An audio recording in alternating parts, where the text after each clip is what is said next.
Britain's finest unit for forensic investigation, has a groundbreaking new mission. A mission that will put the full arsenal of modern forensics to the ultimate test. For the first time, the cold case team will strive to put a face to some extraordinary human remains from the long, distant past.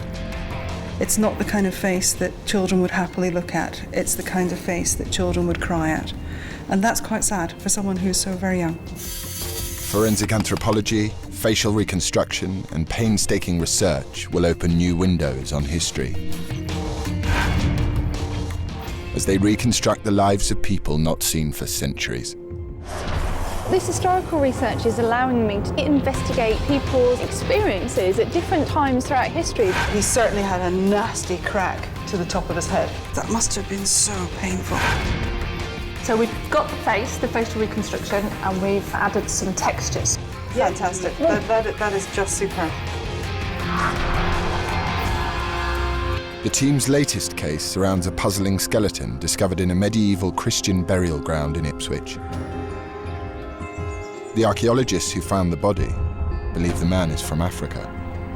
This is really important. What was he doing there? What event could have brought an African to medieval Ipswich? And what led to his demise? I think I may just have found a cause of death. The investigation unearths evidence from the 13th century that will challenge the view of Britain's ethnic past. It's amazing. It's just, it's what gets scientists excited. Is this skeleton irrefutable proof of an African presence in medieval England? And if so, who is he?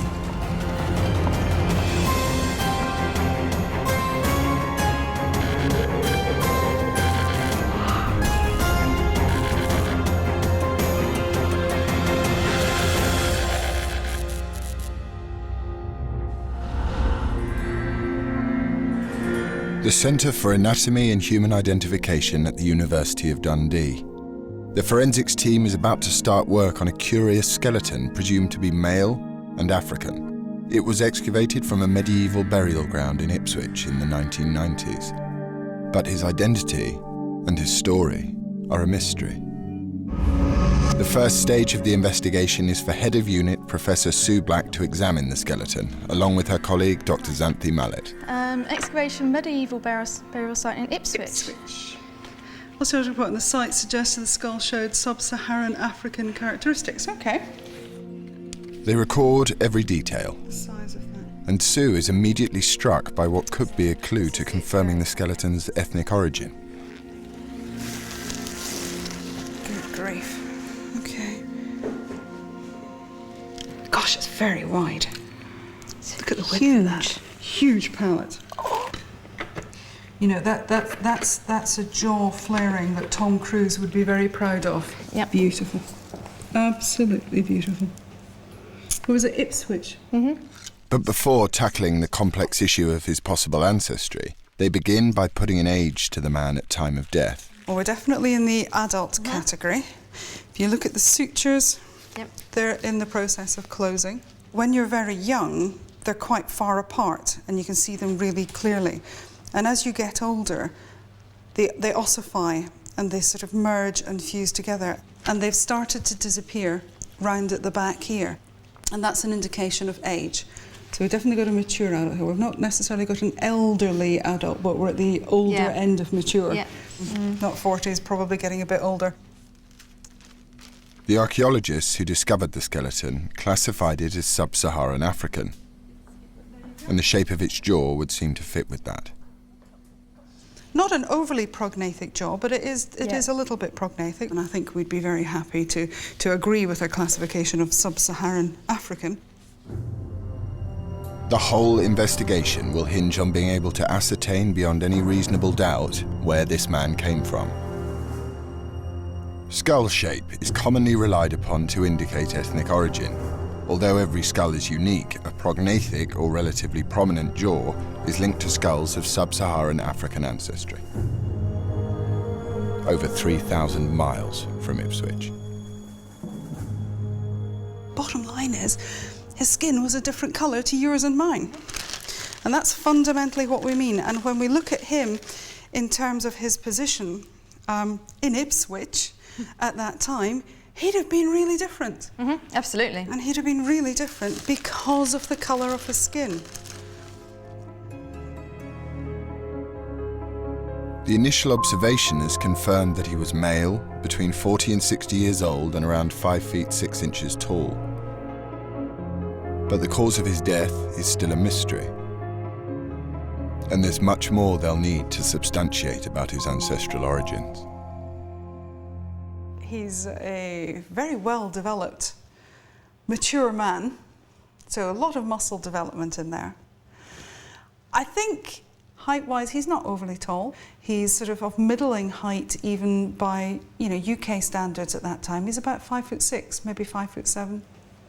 But he is, I would say, a 40 to 60-year-old male who may well be African in terms of his origin.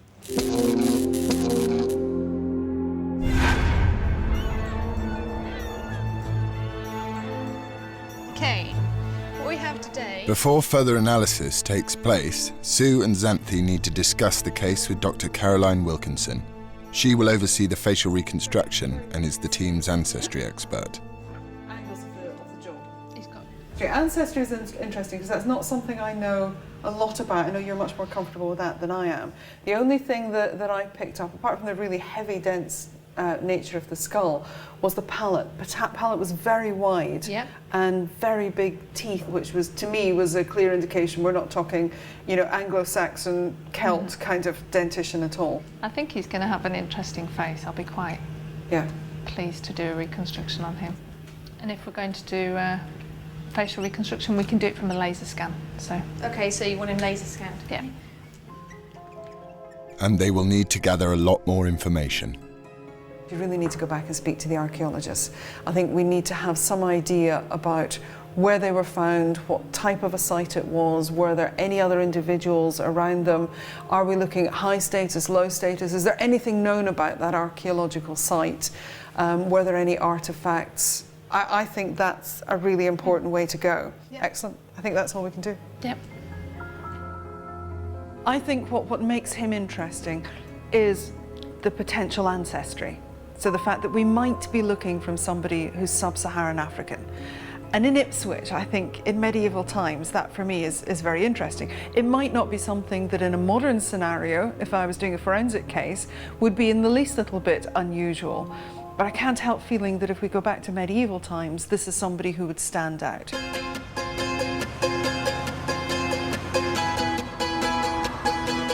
Xanthi leaves Dundee to start her historical road trip. Her task is to hunt down any information she can that will help the team build up a profile of who the man was. I'm very lucky in that I have been given an opportunity by the University of Dundee to construct a team. And everybody who is in this department is handpicked for a variety of reasons. Dr. Wolfram Meyer-Augenstein is the team's stable isotope expert.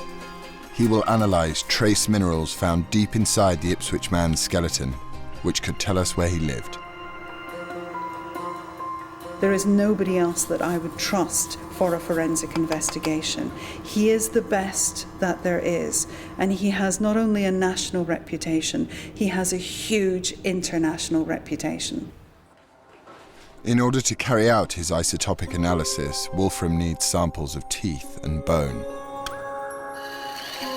The information it could reveal is vital.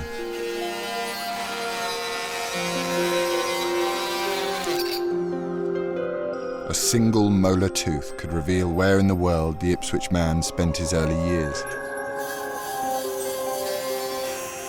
while a small section of his thigh bone could tell us where he was living in the last years of his life. What we see here might overlap with the information we get from the tooth, or it might actually be completely different, should the person have moved. And since I understand the person was found in a grave in Ipswich, and you have information that he might be of sub-Saharan descent, clearly he must have moved during his lifetime at some stage.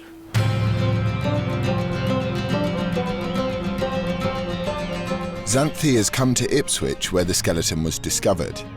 In medieval times, Ipswich was a thriving port situated on the River Orwell. The town had connections across Europe, and the route is still used for trading to this day. Medieval England is often thought of as an insular society, but in reality it was at the centre of a network of globalised trading. It's not hard to imagine a means by which an African man could have got here.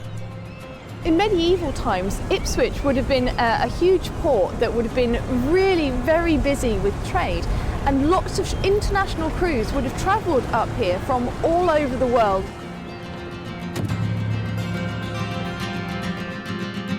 The burial site where the man was found is located near the river. Xanthi's hoping she can dig up some clues about his identity. Xanthi's enthusiasm and her personality and her character makes her ideal for going out and asking people questions, and she does that particularly well. She's meeting Keith Wade from Suffolk Archaeology. They excavated the bodies back in the 1990s before the site was built on as part of a new housing development. Before the flats were built, we excavated the whole site, and the last phase of activity was a cemetery. And it lies within the precinct of a friary, the Franciscan friary, the Grey Friars. And the friary was built in about 1290 and then was suppressed in 1538. This shows all the features excavated on this site. These burials are they're all in single graves. He was where, did you say, approximately? He's up Roughly right there. in the corner? Yeah. Okay. I can show you a photograph. Oh, is this his actual burial? Yeah, that's the actual burial. It's in there. Okay. And as you can see, it looks like a fairly standard medieval burial. And why has he been dated medieval? We have very little evidence, other than the fact that's the type of burials you normally see in the medieval period. And one of them has a belt buckle, which is late 13th or 14th century. So, our Ipswich man was discovered in a burial ground next to a Christian friary. Two pieces of evidence suggest he is medieval. A belt buckle found among the 150 skeletons, and also the friary itself was only in operation between the mid-13th and the mid-16th centuries.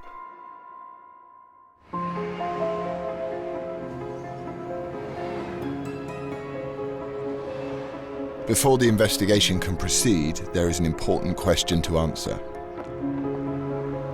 Just how unusual is it for an African skeleton to be found in a burial site from this time period?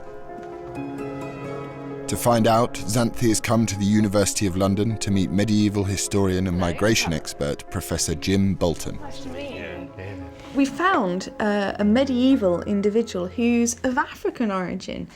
Is that as unusual as my kind of gut instinct is telling me it is? Yes, undoubtedly. Okay. Undoubtedly. It's very unusual indeed.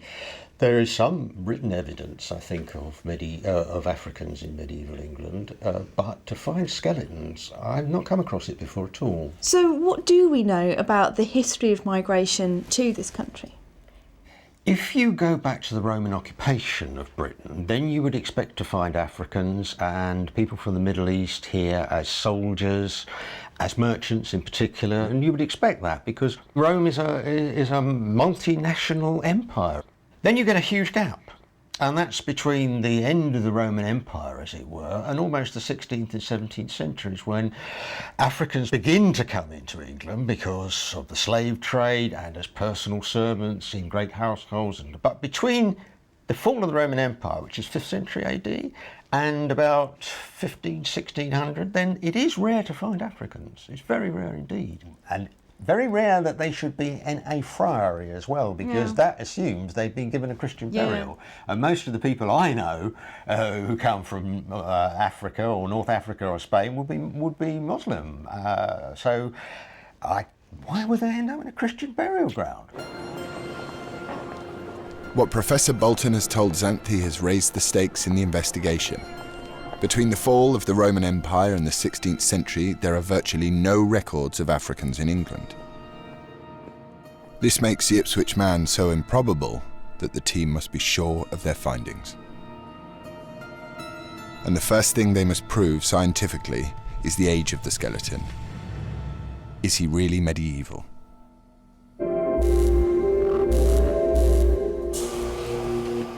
To find out, a sample of the Ipswich man's bone has been sent for carbon dating.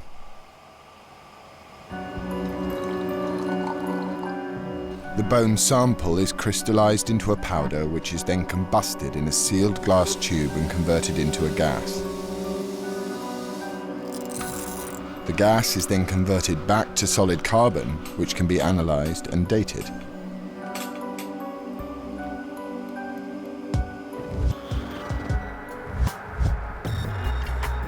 An accelerator mass spectrometer analyses the ratio of radiocarbon content, which will ascertain the age of the bones themselves. It's a vital part of the investigation, but it will be 2 weeks before the team get the results.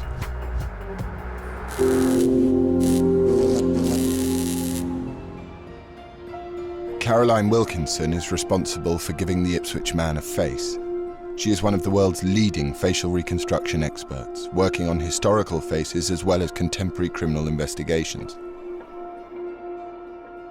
Her scientific background, her artistic background, and her intuitive nature when it comes to faces in particular is absolutely second to none.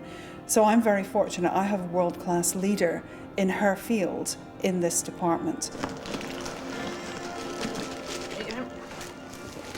She will perform a detailed examination of the skull with her colleague Caroline Needham.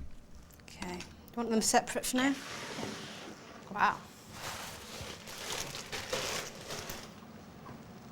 If we've got some guttering and we've got quite rectangular orbits, that would suggest more sub-Saharan African. So you can see the mouth's a bit further forward than the rest of the face. Yeah. Which again would suggest African. Mm-hmm. And really wide palate, which again is another sub-Saharan African trait. Interesting. Interesting face, huh? So, I mean, I'd say that it looks like it could be sub-Saharan African. I would say the nose is not typical. Okay. But not impossible. And the shape of the cranium is not typical. Mm-hmm. But there's quite a lot of other indicators. Although Caroline agrees that he is of African origin, she thinks he's likely to be North African, from a country like Morocco or Tunisia. And she's hoping that some of the team's tests will help pinpoint his origins. Whatever the results, she's in no doubt that he will be a striking individual. We might get an indication of ancestry from DNA analysis, and also we might be able to tell where the person has lived by looking at stable isotope analysis, and that might in itself indicate ancestry. It's quite a big, robust, very muscly face, so it's going to be quite an interesting skull to reconstruct. I think he's going to have a very individual face. The first stage of the process is to create a laser-scanned 3D model. This will be used as a base for the layers of facial tissue.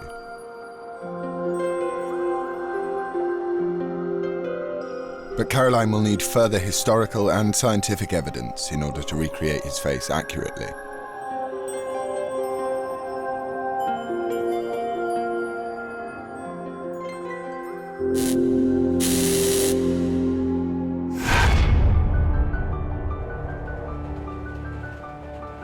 For Xanthi, the lack of knowledge of Africans in medieval England makes researching this case a unique challenge. What was the African doing here? And what would people have made of him?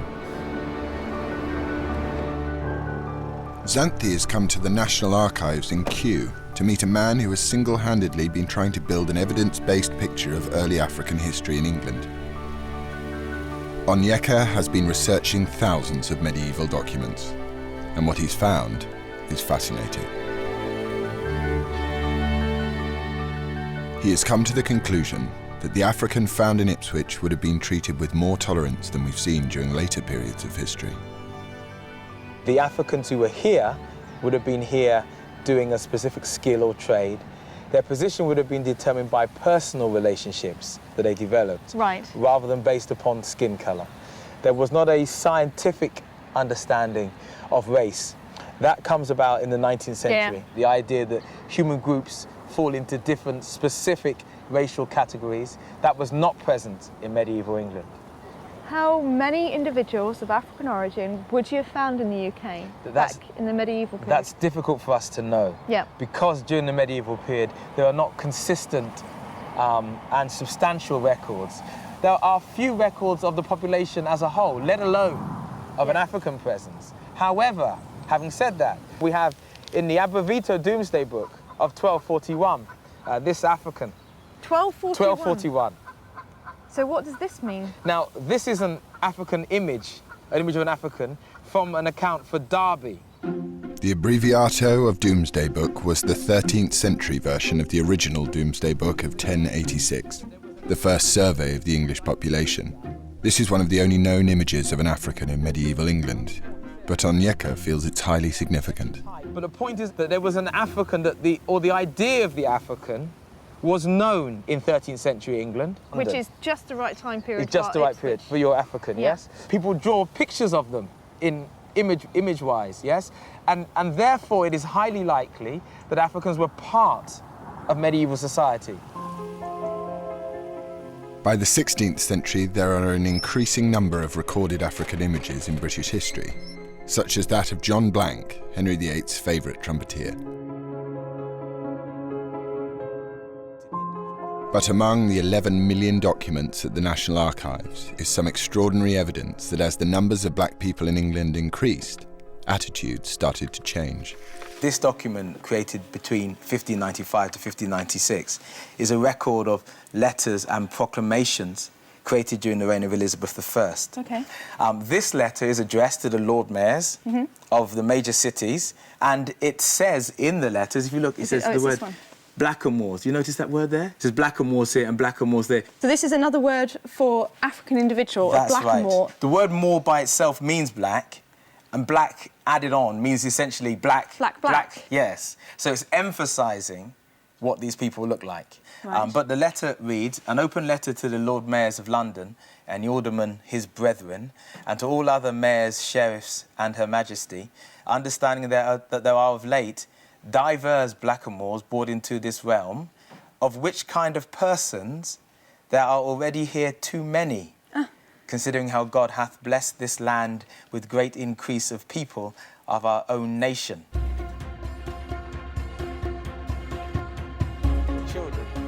Onyeka believes that the lack of mentions in records is simply because in medieval times people saw less need to comment on the colour of a person's skin.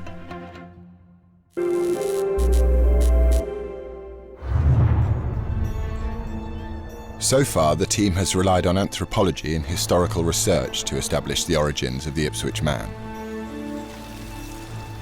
But as they reassemble at the evidence board, it's time to see if these conclusions will be supported by some hard science.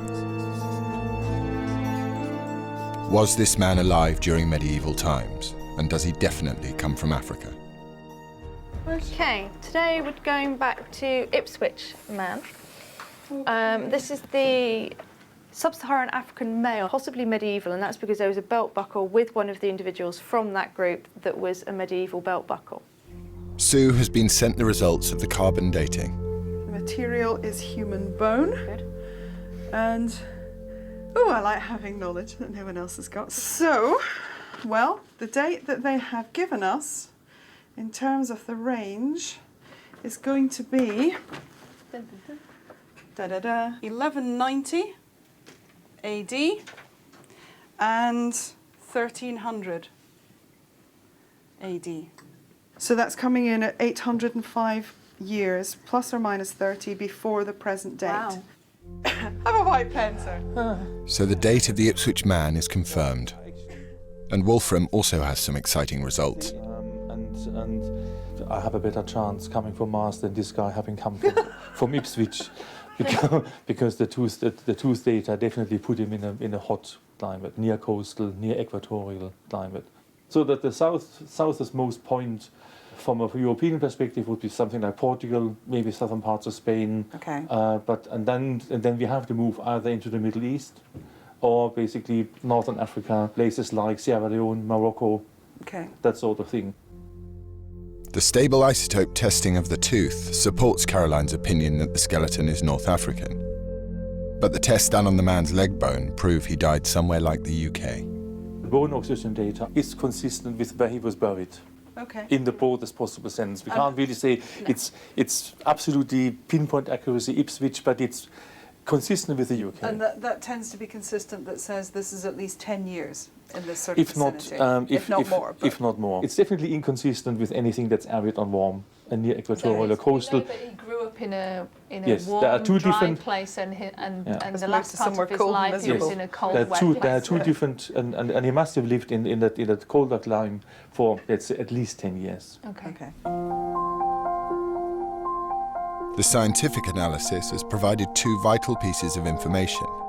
The team now have proof that the skeleton dates from between 1190 and 1300 AD and is likely to have come from somewhere in northern Africa or possibly southern Europe, but it has not narrowed it down to an exact country. Nevertheless, this information allows Xanthi to focus her historical research. And for Sue, it opens a new line of inquiry. You know, at the outset, we just wondered, was there an ethnic issue here? Oh boy, is there an ethnic issue? There's a real ethnic issue. We have an African gentleman in Ipswich in the 1200s.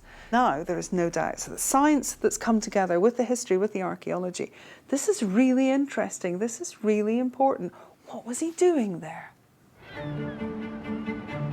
The man's exact country of origin is still unclear, but another scientist hopes that further analysis will reveal this information. Ian Barnes from the Royal Holloway University of London has come to Dundee to take a sample of bone for DNA analysis. He hopes to find a DNA sequence that could identify the exact origins of the Ipswich man.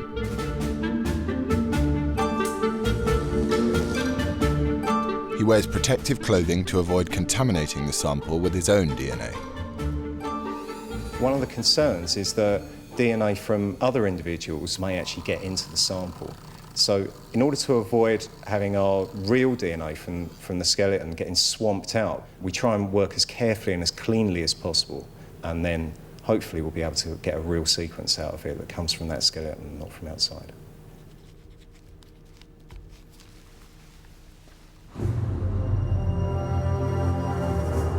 Xanthi is back on the historical trail.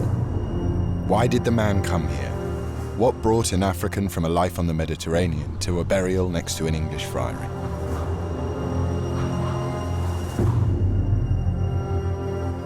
The friary where the skeleton was discovered was built by Franciscan Grey Friars, who originally came over to England from Italy in 1224. The Grey Friars were great travellers, spreading their word and converting people across Europe to their cause. Is this how the Ipswich man came to England? Did he come here as a friar? Xanthi has come to meet Brother Philippe, a modern-day Grey Friar, to hopefully learn more about who our man was. The friary in Ipswich was founded in the first years of the reign of Edward I, so it was certainly founded before 1298 because it was founded by a fellow called Sir Robert Tiptot and his wife Una, and Robert Tiptot died in 1298. So we know it was in the reign of Edward I, probably the 1270s, but absolutely certainly before the 1290s. If he was found within the friary grounds, who would have been buried there? Well, that's interesting because in 1250, Pope Innocent IV, in a letter called Cum Tamquam Veri, gave to the friars the privilege to be able to bury the friars and those of the family, so those people who served the friars. Oh, I see. So the fact that he was in a friary, a burial ground associated with a friary, is indicative he was either a friar or he worked with the friars in support of them. Probably. It would be certainly possible that he could be a friar, I think. On the other hand, it could have been a person who was sort of close to the friars, who worked with them, who did a lot for them or with them, who was buried there. You know, those would be, I say, the two strongest possibilities. One of the individuals within the group had a belt buckle with them, which is medieval. Okay. So obviously that would be a personal possession, wouldn't it? If this was a group of friars, would one of them have had personal possessions with them like that? Well, the friars themselves wouldn't have been allowed personal possessions. The friars would have been buried in their habit, and the Franciscans used a rope to bind themselves, and they didn't have belts. So having a belt buckle would indicate that this was somebody who was not a Franciscan friar, but possibly a lay helper or somebody else who would have been buried in the graveyard. Yeah. Although the belt buckle may not have belonged to the Ipswich man, its presence in the burial ground challenges the idea that he himself was a friar. But to be buried next to a friary, he would have needed to be a Christian, at a time when most of North Africa was predominantly Muslim, and when Muslims and Christians were at war. The friary was built by a man called Robert Tiptoft in the 13th century. This was when Europe and the Middle East were consumed by the Crusades, a series of ferocious wars fueled by the clashing ideologies of Islam and Christianity. Dr. Adrian Bell from the University of Reading has been hunting for records that could link the Ipswich man with the friary. Could he have come to England as a result of the Crusades? We know that Lord Tiptoft actually built the friary, didn't he? So I understand that there may be a link between our individual and Tiptoft. Yes, and he established friary sometime in the 1270s, and he's actually buried there, and we know that from this... Actually in the friary grounds itself? Yes, itself, Oh, okay. yeah. And we know this from this book called Weaver's Funerary Monuments, which is an antiquarian historian in the 1600s who goes around churches writing down what he sees in them. And here he describes the Grey Friary at Ipswich, where he says the Grey Friars founded by Lord Tiptoft, in which lay buried Sir Robert Tiptoft, knight, and his wife. The interesting thing is that Robert Tiptoft himself travels to the Holy Land as part of a crusade. Oh, really? Led by the Lord Edward, that's the future Edward I, from 1270 to 1271. And they stop at various places, including Tunis. The Ninth Crusade is commonly seen as the last major mission to the Holy Land.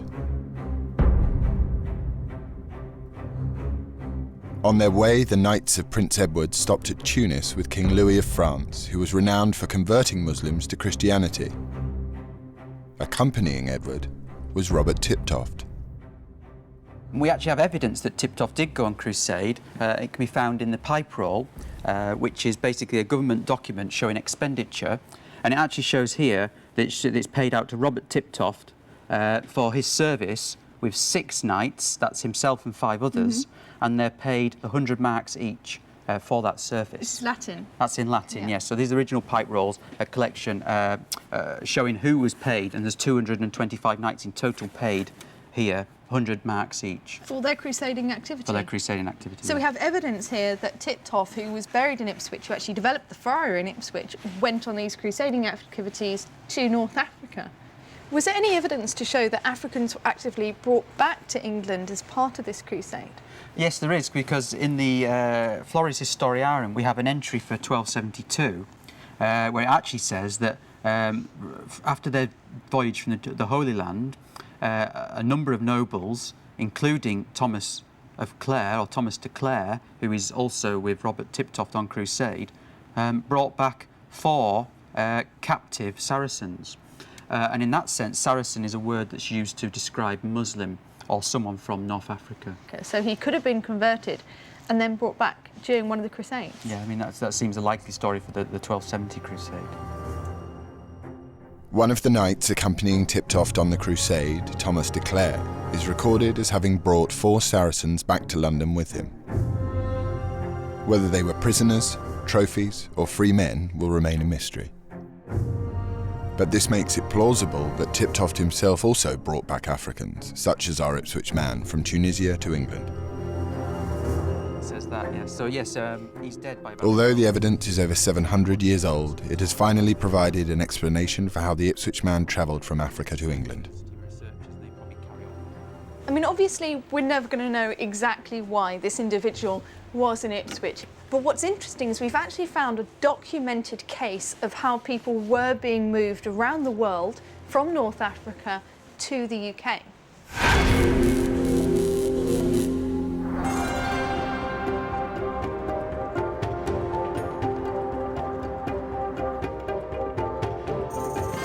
Back in Dundee, Caroline is starting the facial reconstruction.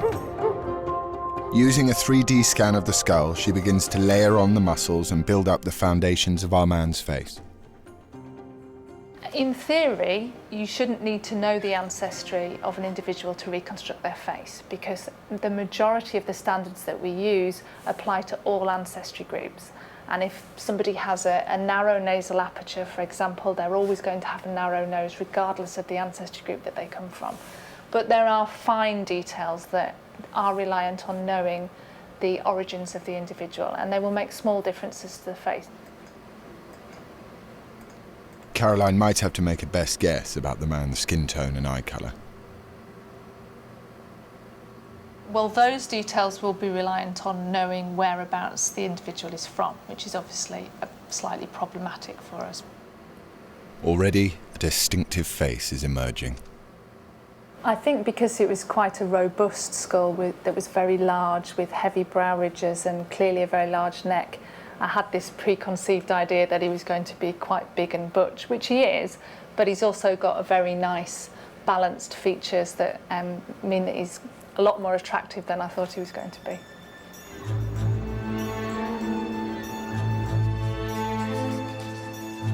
With both the historical and scientific evidence having made good progress, the team reassembles at the evidence board. Historical evidence points to the man possibly coming from Tunis in North Africa. But will Ian Barnes be able to confirm this with the DNA testing? Hi, Ian. Hi. Hi, how are you? Yeah, I'm all right, yeah. How are you? We're surviving. It's a sunny and very warm day in Dundee, which doesn't happen very often. No. Should you be outside? Probably, in bikinis, but it would scare the horses, so we won't do that. What have you got for us? Right, so we've got some DNA out to sample it anyway. Basically, we find it today on both on the north and south shores of the Mediterranean, yeah? So all the way from Spain, going east through Italy, Greece, and then on the southern shore we find it in Morocco and in Egypt. And then we find it in Turkey. That ties up with what my conclusions were on the geographic origin from what I got from the teeth. So what you were saying from the DNA seems to fit very nicely with the stabilised isotopes. Thanks very much indeed, Ian. Thanks, Ian. Okay. Cheers, right, bye. Bye. Bye. Although the DNA analysis agrees with Wolfram's stable isotope results, it's not narrowed down the skeleton's origin to a specific country.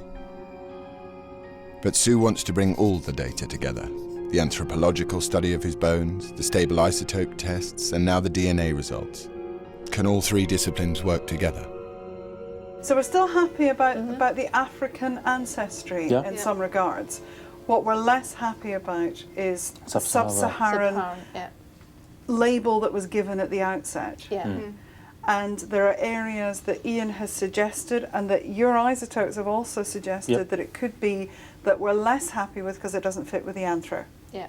But the area where the anthro, the isotopes and the DNA all come together, that they're happy as along the north coast of Africa. That's true. The conclusions are compelling. Ipswich man is likely to be of North African origin. This supports the idea that he started his life in Tunisia before being brought back to the UK during the Ninth Crusade.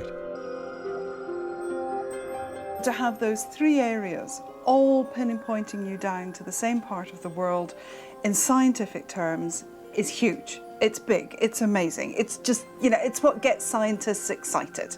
We know what he's going to look like, we know where he's come from. But what we don't know is why he's there, and ultimately what it was that killed him. We don't know that either. So he's a little bit out of focus still.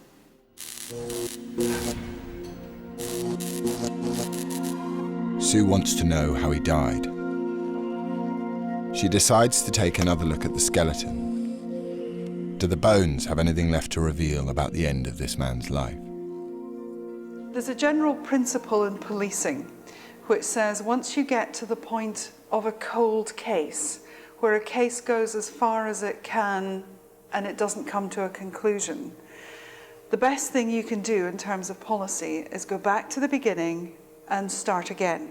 Look at it again in a slightly different light, maybe with other questions foremost in your mind. It's a good principle, good forensic principle. Even the smallest detail could transform the investigation.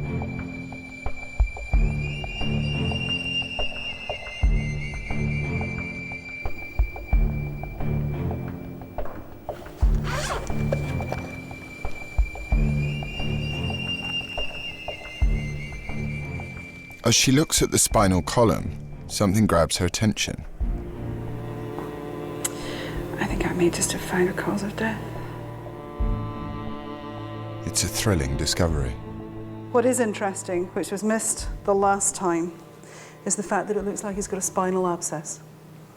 So that perfectly round hole is pus formation, so that we've got an infection that's going into the spinal canal. What that will do is that will compress the spinal cord. This is at the level of the 9th thoracic vertebrae, so that's going to be affecting lower limb mobility. So that's going to knock out a significant number, probably of the sensory and the motor fibres to the lower limb. There's a lot of pain in that, tremendous amount of pain, and a level of pain that you'd probably want to find some assistance to overcome. I mean, you know, the question is, could that kill him? Well, the bottom line is any form of an infection at any time pre-penicillin can kill you. It may be something as simple as a skin scratch or an abscess on a tooth, but an abscess into the spinal cord, then we're going to be talking about a serious amount of infection, an infectious level. So that, yes, that could well have contributed to his death. That's a large sac of pus-filled abscess. If it's at that level there, then the chances are it's spread throughout the rest of his body. You don't have penicillin, you don't have a means to combat those bacteria. The body system just shuts down. In what could turn into an extraordinary twist in this tale, it appears the Ipswich man was disabled and infirm in the last months or years of his life. It also gives the team a probable cause of death, the holy grail of any forensic investigation. So, the team has a profile of where the Ipswich man came from, they know why he might have come to Ipswich, and even how he might have died. But what they still don't know is why he was buried by a friary. What was he doing there?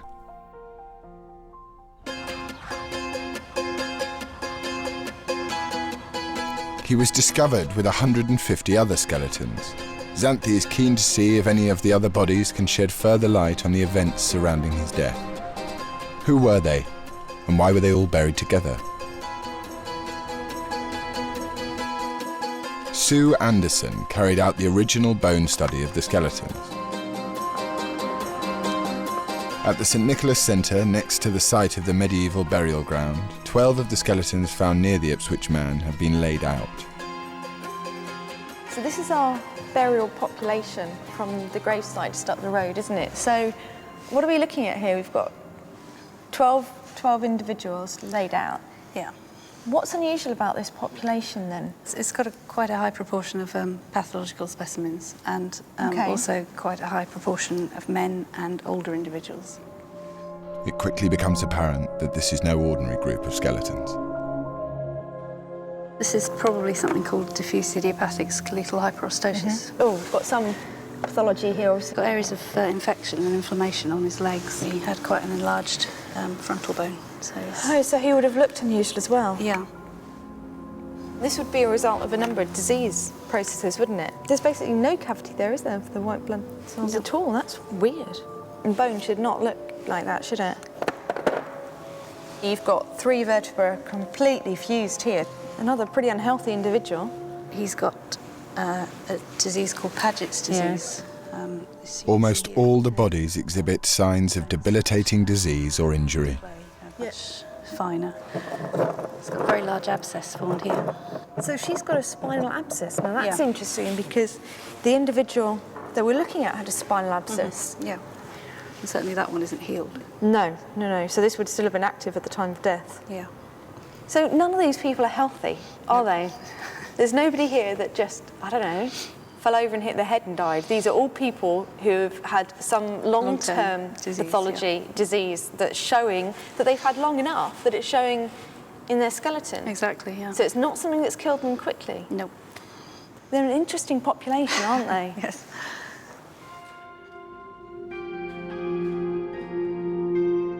I'm not an archaeologist by training. I don't go out every day looking at archaeological populations and burial sites, but to me this seems a very unusual population.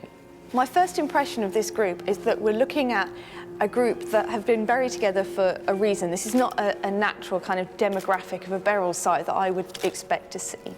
So my response when I see all of this together evidentially is that we're probably looking at an infirmary population, people who are being cared for and were buried there as a result of their disease or other pathology processes. This site was a final resting place for the profoundly sick. But why? How would a friary have ended up associated with a graveyard full of the diseased and infirm? Was this in fact a medieval hospital?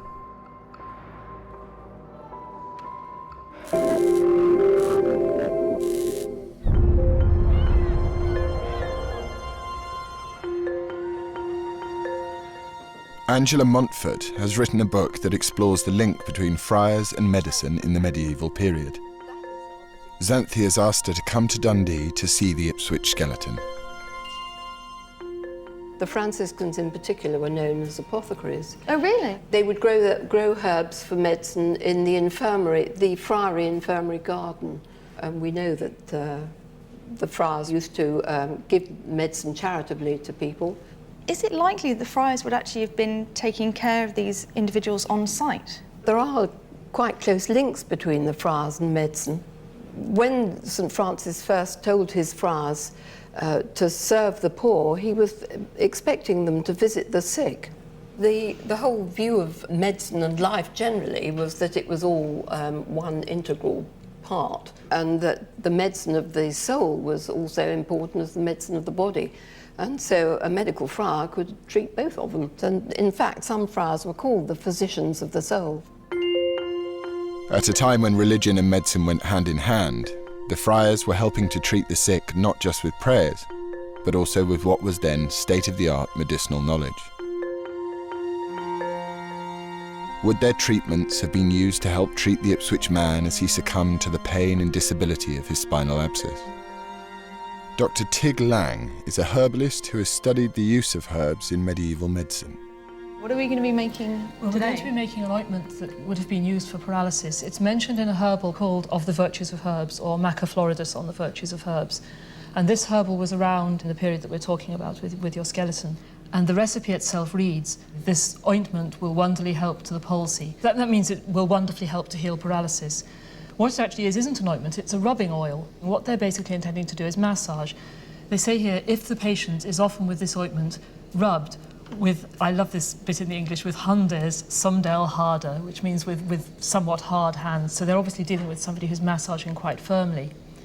And this ointment will make all his body supple and easy. Oh, okay. Sorry, what we have here is dried pellitory. Okay. And Dr. Lang is demonstrating how the herb pellitory could have been used by the friars. Some oil. We've got some oil, which is olive oil. So literally it's just... You just put a few handfuls in and we'll see what happens when we stir this on the gas.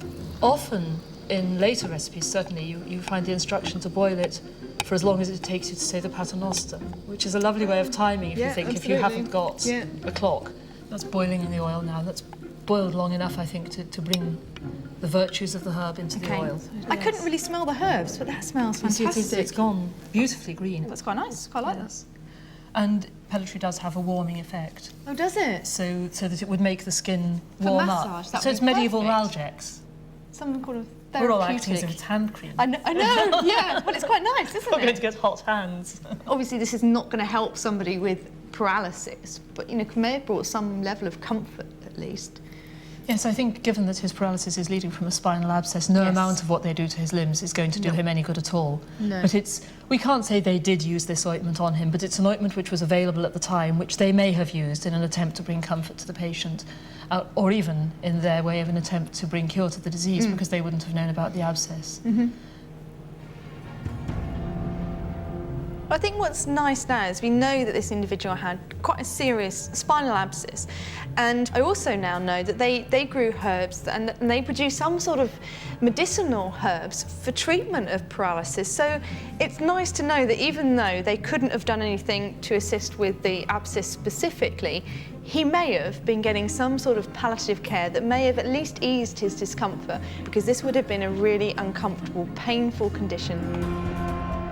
The picture emerging is of a middle-aged African man living out his final years in England, receiving care from a friary.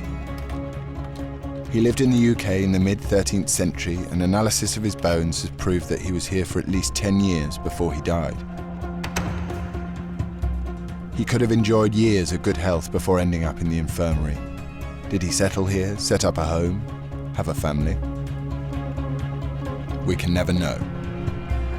But Xanthi has heard of an exciting new study that suggests our shared ethnic history goes back further than we think. And it's written in our DNA.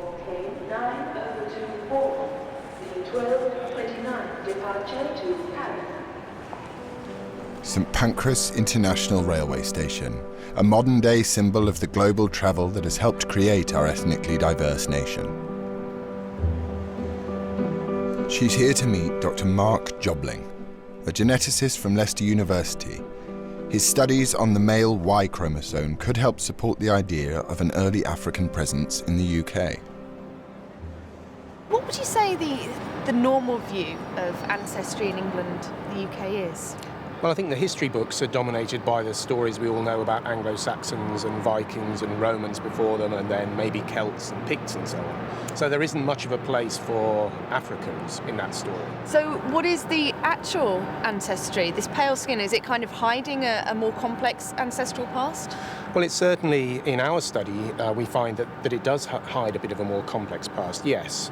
So what we were interested in doing was studying a piece of DNA that's passed down from father to son, the Y chromosome. And the nice thing about that is it associates with surnames. And we found that we can look at some surnames and find in them a signature of an African lineage. Could you see this as a visual, or was it just hiding in the genes? Absolutely not. So the man who carried this lived close to our lab, and so we brought him in and talked to him about it. And he's a white, ordinary British guy with no history in his family of any contact with Africa. So he was completely surprised about this. So he's a Yorkshire, UK resident, pale skin, typically British looking, but he's got an African heritage. He has, yes. Specifically, he has an African Y chromosome. So this is the piece of DNA that passes down from father to son. So it means back in the past, at some point, he has a paternal ancestor who was an African who came probably from northwestern Africa. What this could mean is that the British population has been multi-ethnic for far longer than we might think.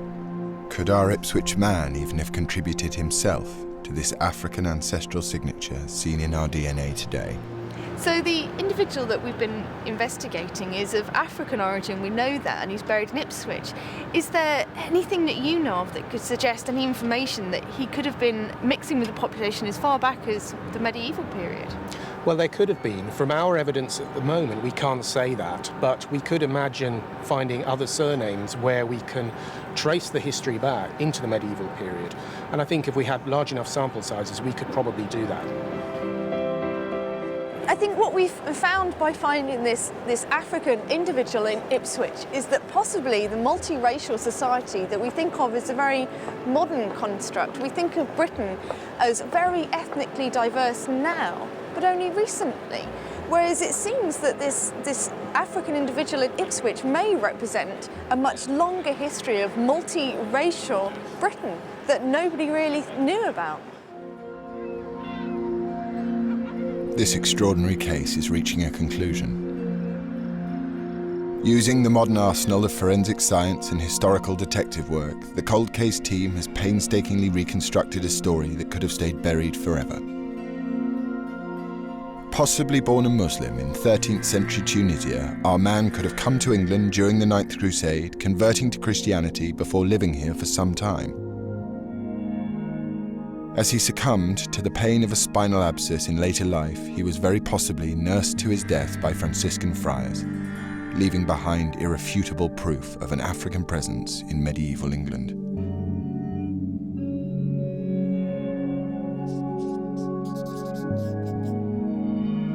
Sue brings the team together at the evidence board for the final time to confirm the cause of death. So we actually missed a spinal abscess. So given where this is occurring, which is at mid to lower thoracic level, we have somebody who is really disabled in their ability to move around and to be able to look after themselves. And it's time for the final piece of the jigsaw to fall into place. Caroline is ready to reveal the face of the skeleton for the first time in 800 years. Let's have a look at him then. Maybe my favourite. Okay. Ipswich man, here we go. Oh. There we go. He's a bit of a bruiser, isn't he? Yes, definitely. Well, yeah, he's definitely got this big, strong, robust head and neck. Hair, obviously. I like the lips, actually. Yeah. I think his ears are fantastic. Hair, we don't know. He could have had. Quite delicate He could have had to the rest.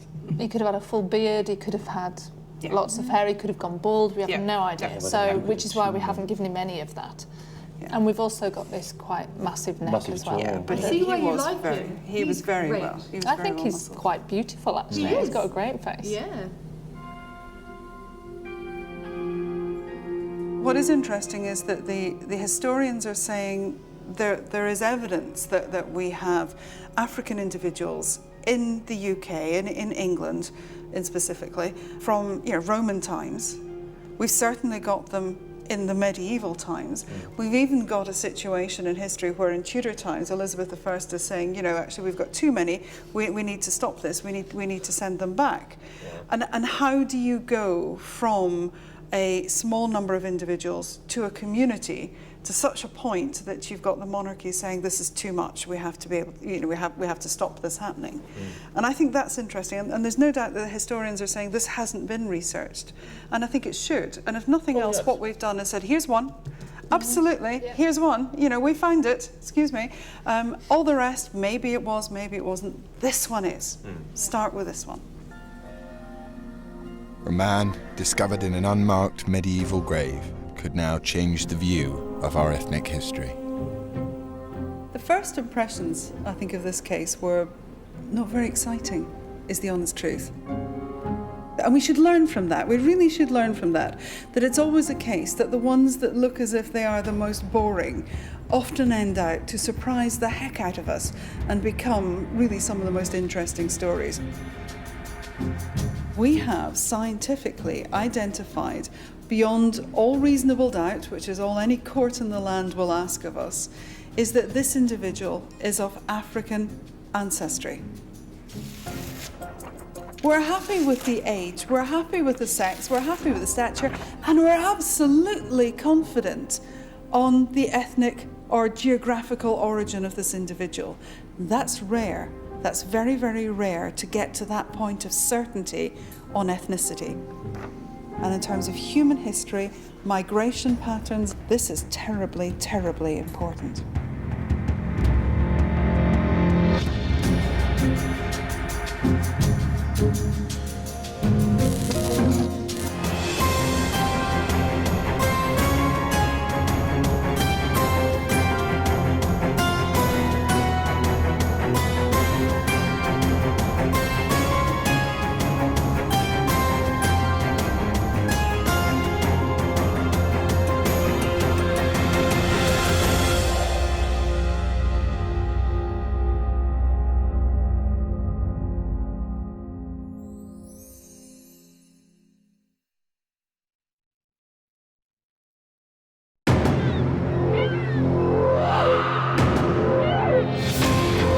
Britain's finest unit for forensic investigation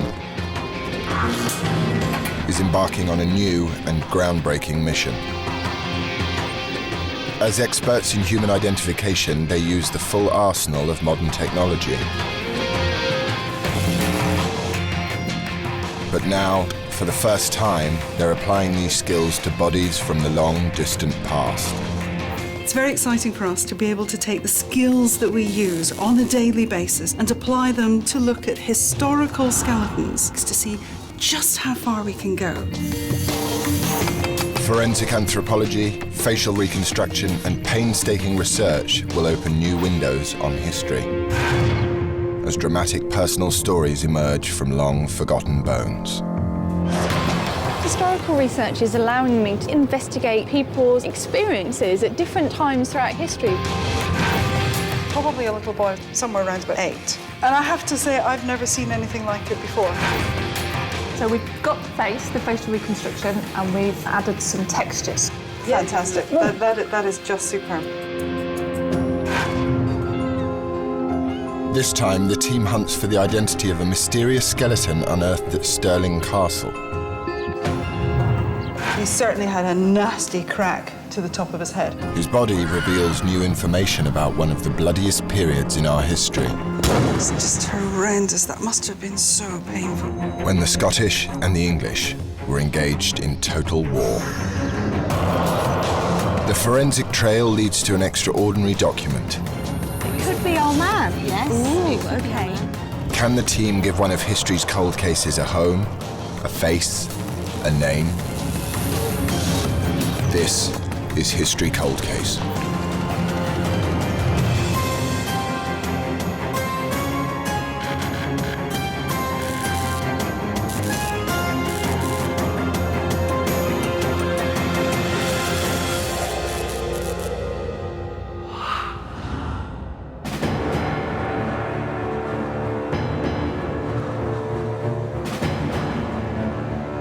Stirling Castle. Perched on an extinct volcano and strategically placed near the gateway to the Highlands, was for centuries the front line during the Scottish Wars of Independence. Perhaps this offers us our first clue to unlocking a mystery that has remained unsolved for 6 centuries.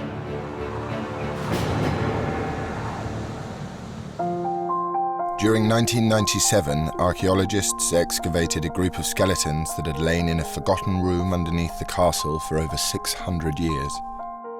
A find made more unusual and rare as it wasn't common practice to bury people within the walls of the castle. One of these bodies, a powerful man in the prime of his life, has unusual wounds to his skull. Now, the History Cold Case team will collaborate with Historic Scotland, the keeper of the skeletons, to open an investigation into who the man was and why he was there. Could his story shed new light into Stirling's turbulent history? Dr. Xanthi Mallet from the Centre of Anatomy and Human Identification is coming to collect the skeletons and meet Historic Scotland's chief archaeologist, Peter Yeoman. So this is our archaeology store where we keep all the finds from all the excavations that we've been involved with over the last 40 years. And all the Stirling material that we're looking at is just these. Okay, so some of it's quite fragmented then. Yeah, it's not in bad condition, but there's obviously lots of little bits. Yeah. But also I've got another thing to show you as well, a fascinating object that was found with the young man. It's an arrowhead. Yeah, absolutely. Not much is known about the arrow or the bones. Originally dated as 14th or 15th century, it's time for the cold case team to get to work. It's fantastic, yeah. I think the team are going to be really excited to have a look at these and see where we want to go next with it and what we can find out. There's certainly lots of different forensic techniques we're going to be able to apply. So it's going to be really exciting.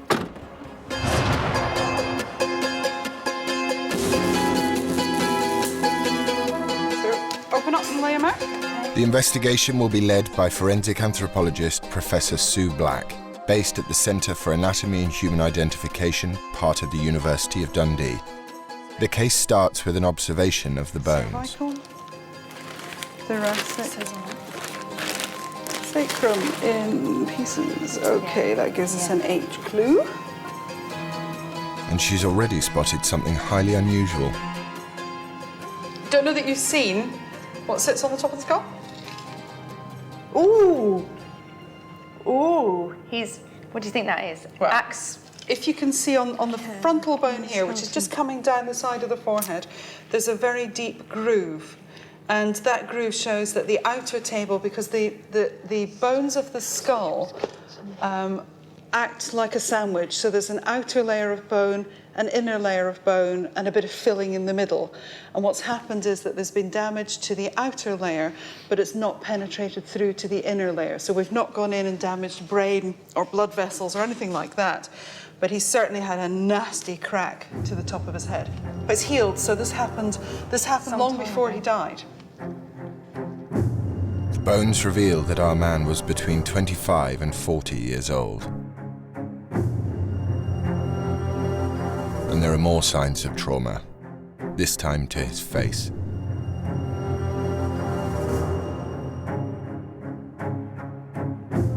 Those teeth have had a rattle at some point or another. They've set up abscesses in there. Yeah. There's going to be some form of an impact. Not enough to have broken a face, for example, but you get a smack in the front of your face, then both of these teeth are going to rattle. And that's what's happened. It's loosened the teeth enough that what happens is the bacteria can get into the space that it can't normally get into and sets up an infection, which is what you have in terms of the abscess. But although he was clearly a victim of violence, he was well equipped to dole it out as well. But Soleus is quite well developed. So I think muscle-wise, he's got good sites of muscle development lower limb, but they're exceptional upper limb. Absolutely. Yeah, he's a big bruiser in that regard. When you look at the back of the scapula, the shoulder blade, you can see that there's a trough runs down there. That's because this bone is about surface area. That's about muscles attaching. And if you've got a bigger muscle, you need more surface area. So what you do is you undulate the bone and you give the bone more surface area. And look at that trough. There's just a huge dip going in there. And I don't know that I've actually ever seen it this extensive. He's a big bruiser. Yeah, he's a big boy. He's got his story. We've just started to unravel it. I always say it's like a knitted jumper, that somewhere you've got to start and find a thread. If you can just keep going, you can unravel the whole thing.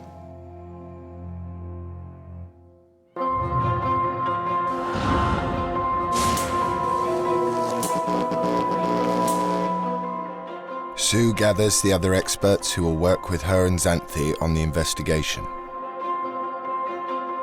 We're going to start, first of all, with what we need to find out about him historically. Okay, and so his place of context. Burial, the context of it.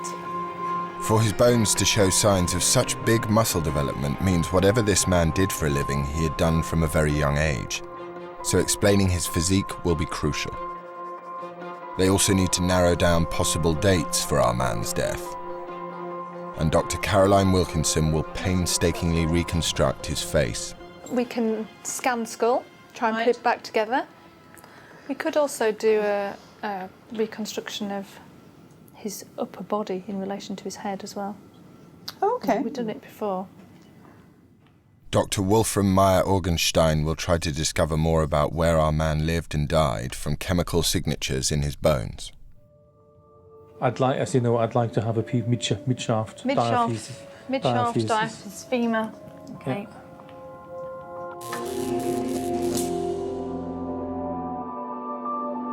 Now the hard science begins. Bone analysis to find out what our man ate and where he was from. Bone scanning to begin the process of facial reconstruction. They also need to discover the significance of a tantalizing artifact found with the body, a single arrowhead. His life was clearly interesting because he's got a number of incidents that have clearly happened to him throughout his life. He's got an intriguing period that says, how did he die? Was this arrowhead that's found in association with him part of the death? And then what's happened to him afterwards is also interesting. So that why was he buried where he was? Was that an indication of his status? So he's one of those individuals where all three parts of that process are going to tell you something interesting and something different. Who was he in life? How did he die? Why was he treated the way he was?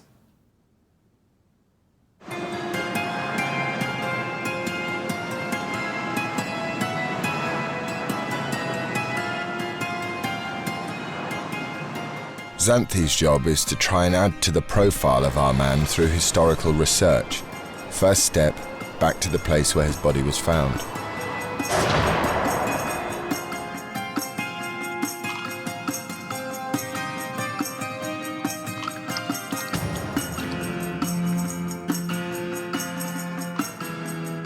Archaeologist Gordon Hewitt has been fascinated by the Stirling man ever since he discovered him here in 1997. The castle itself could provide crucial clues. The trail begins in Stirling's Great Hall, built for James IV in around 1503.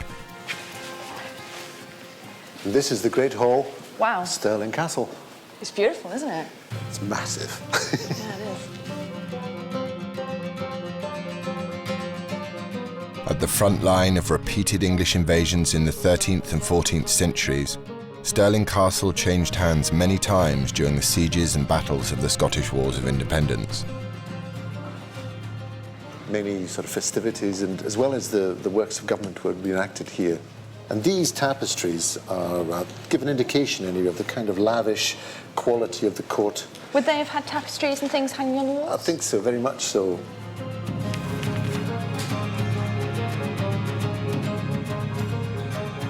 Underneath the rooms of the 18th century kitchens, Gordon found the remains of a long-forgotten building.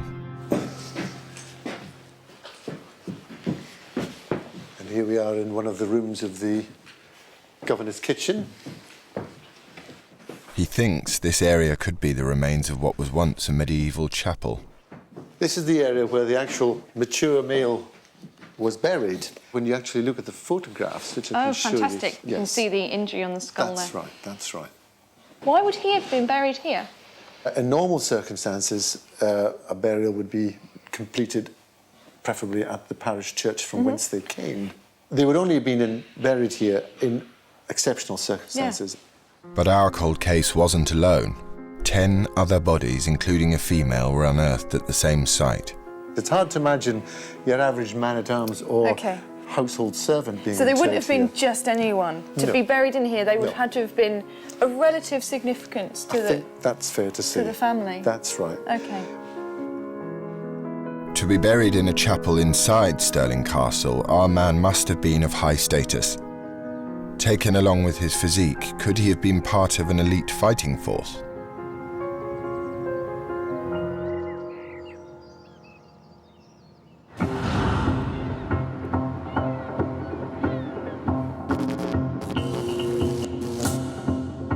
Warfare medieval style was led by knights on horseback, the elite warrior class of Europe. Knighthood wasn't just conferred by the monarch, it had to be earned on the battlefield. Knights lived and died by the shared values of the chivalric code: courage, piety, and loyalty to your king.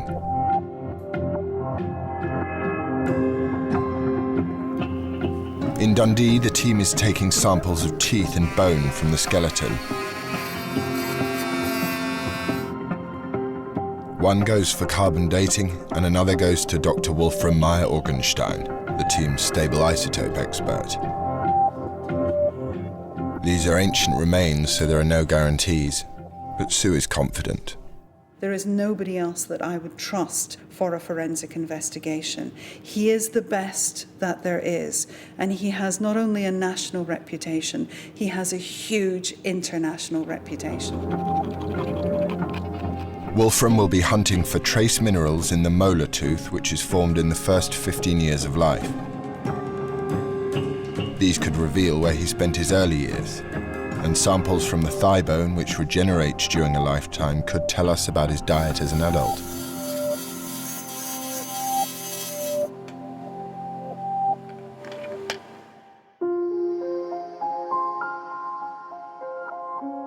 Next, to the local Ninewells Hospital for a CT scan to see inside the man's bones.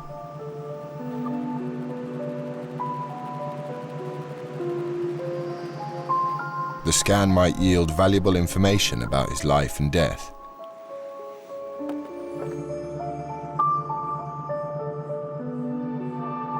It will also provide the accurate data needed to reconstruct his face and body.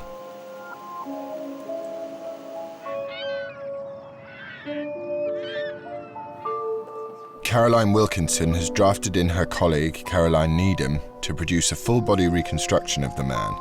To begin, they examine the skull. At the moment, I'm just assessing the skull to see how much of it is here, how much of it we're going to have to reassemble, and when we've done that, how much will be missing still that we can remodel. Actually, it looks like there's quite a lot here. There's more than it looked like on the images because we've got a lot of fragments. And messy as that looks, we can actually manage to put most of them back together. We can reassemble the skull in the computer, so we can take scan data from this skull and import each fragment into the computer and then reassemble it.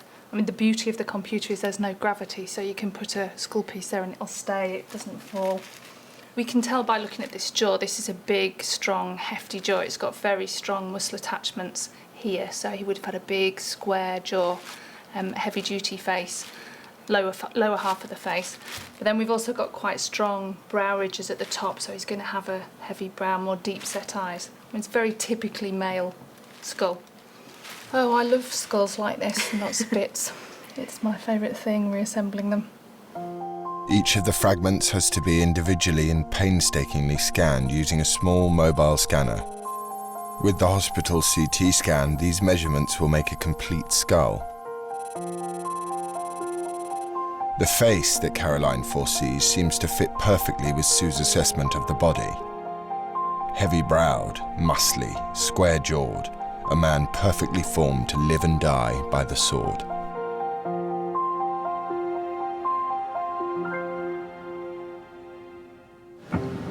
The first test results are coming in from the labs. Radiocarbon dating is the key dating test for bone. One type of carbon, carbon-14, deteriorates at a constant rate once it is laid down in the bone. Measuring the amount of decay establishes the age of the skeleton. It's a difficult process that isn't always successful, but this time the team have a clear result. The Stirling cold case died between 1290 and 1400. That means he lived during the height of the Scottish Wars of Independence, when the English were repeatedly trying to conquer the country and the Scots were driving them back.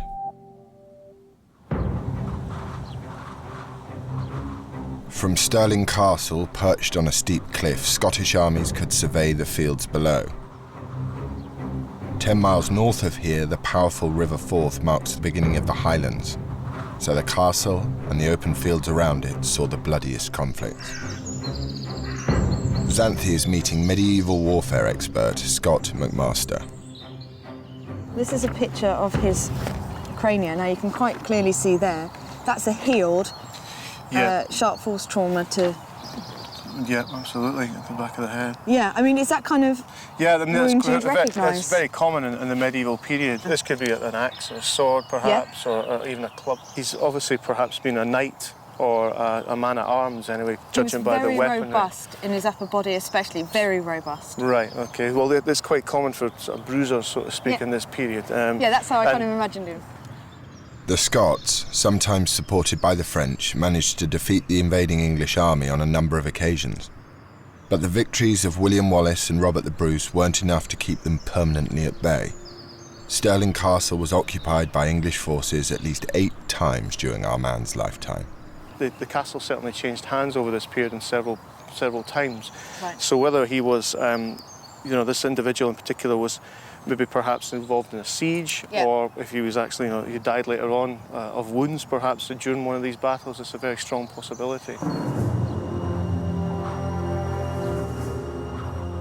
It's not clear yet which side our man was on. English, Scottish, or even French. But he was definitely part of the conflict.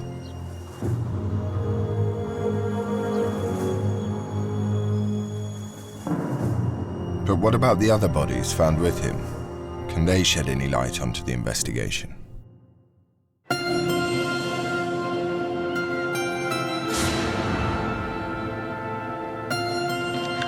Sue and Xanthi are about to examine one of them.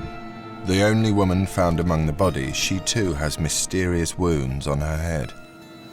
Okay, so... What are these? Two of them. You got one there and you got one there. Yeah. You've got...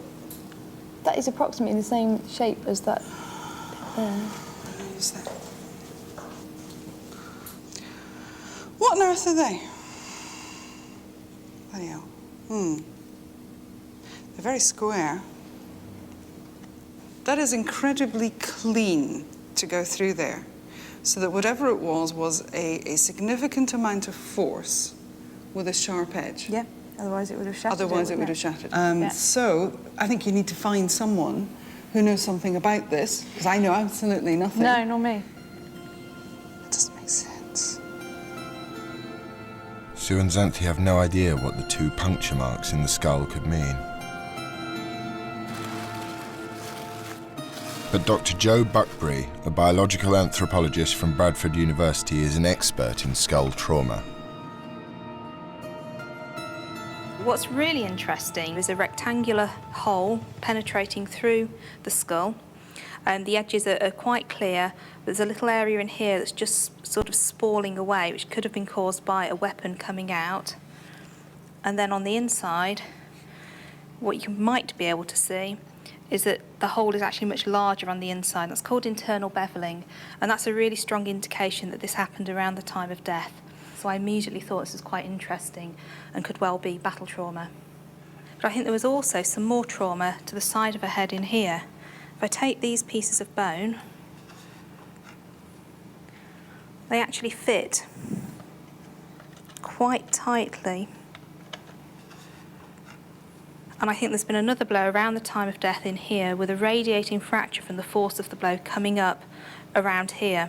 I wonder whether or not she was hit on the side of the head with quite a blunt object, fell to the ground, and then after that the two square injuries were sustained on the top of her head. Joe thinks she knows the kind of weapon that killed the Stirling woman. Well, the weapon I'm holding now is a 16th century flanged mace that a member of staff at the Royal Armouries has given me because it's got quite a rectangular cross-section which might possibly match the injury we're seeing on this skull. Joe demonstrates that the marks on a florist's sponge made by the mace are identical to those on the woman's skull.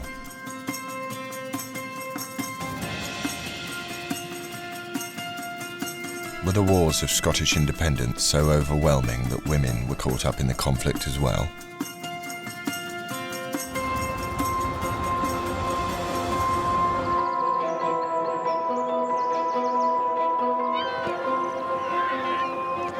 Xanthi has come to Dunbar on the east coast of Scotland, near the remains of the town's medieval castle.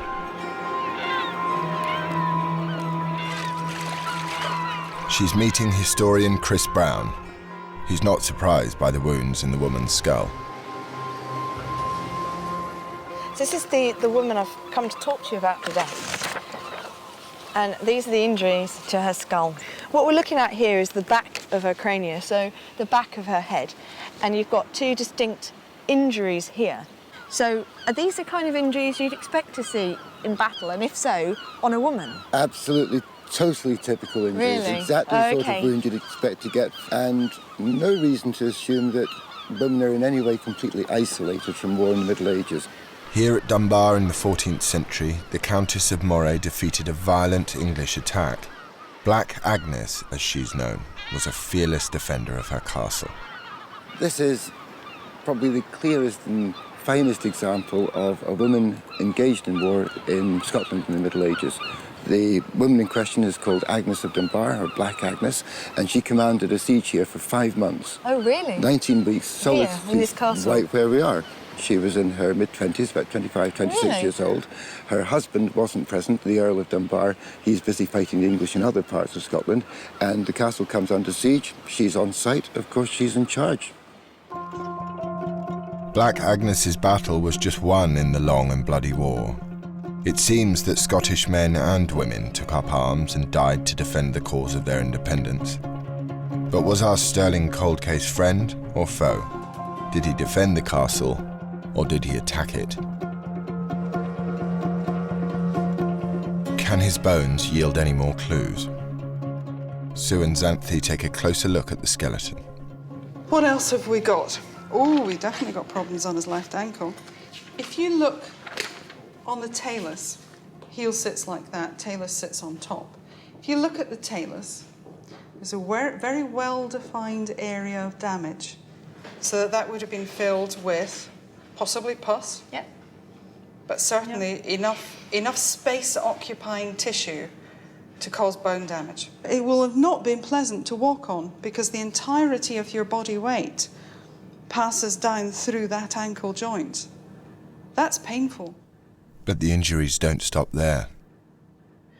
There are some vertebrae that are a little bit unusual, but I don't think those are normal aging changes. I think those are trauma and path changes. And if you open that one and look at it, can you see that ridge that runs around there?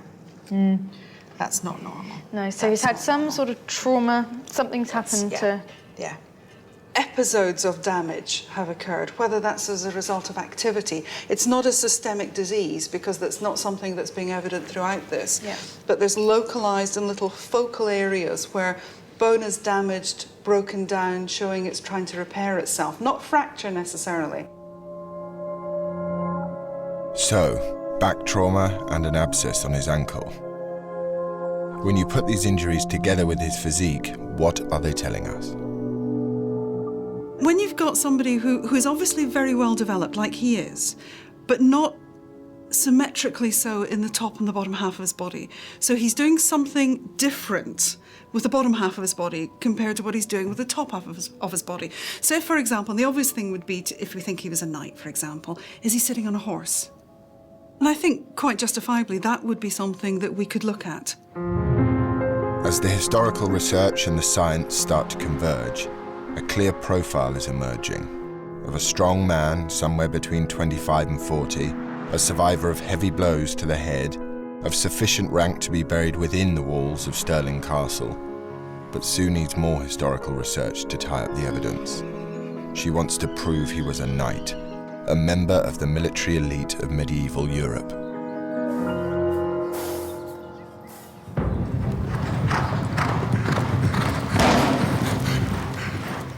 The rituals of medieval knighthood weren't buried with them. Jousting tournaments, lavish displays of might, wealth and skill were almost as dangerous as the battlefield.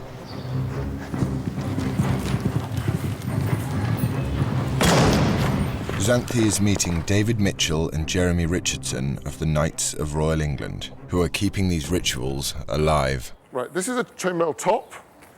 Okay, we won't ask you to put it on. I don't know how you want to, if you want to put your arm out a little bit. Right.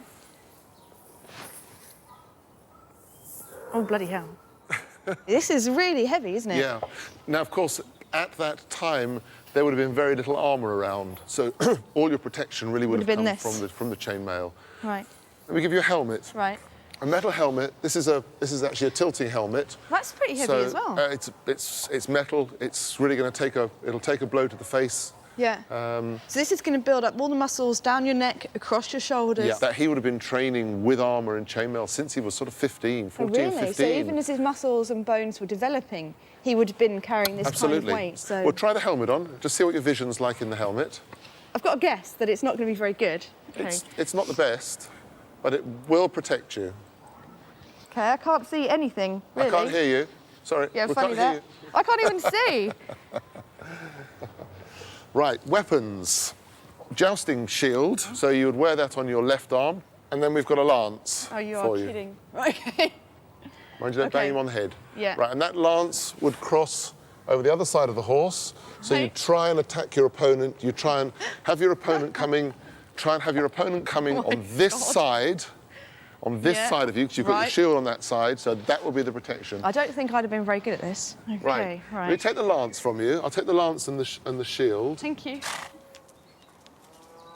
The sheer weight of armour and weapons designed to be used on horseback explains the muscle imbalance between the upper and lower torso. But can our jousters explain the mouth, ankle and back injuries? He would have had trouble walking, that and been in some discomfort. How he developed that, I don't know, but it was showing in both the ankle bones and the lower leg bones. Well, presumably, having done it, presumably that would be a fall, a horse going down. If your foot stays in the stirrup, the actual stirrup itself damages your ankle. Okay, the other injuries that he had, he'd had a knock to the front of his mouth here, so his teeth were loose. Yeah, you're nodding here. Had that? We've done that once. Yeah, okay. I would probably, Jousting, yeah. said a lance in the face. And the back injury is sort of an interesting one. I guess it could have been a fall. There could have been something that happened with the fall, but also excessive riding so he could does your back in. Yeah, so all of these injuries are consistent with him being a horse rider and also a knight in jousting and taking part in these types of events. He is more robust in the right-hand side, so that may be a result of the jousting and the sword play, everything active and kind of overt is with the right-hand side. Defensively, he's well built on the left-hand side because he's got the shield. So it all fits with the profile that we've got, and I'm happy now to think that he is a knight on horseback.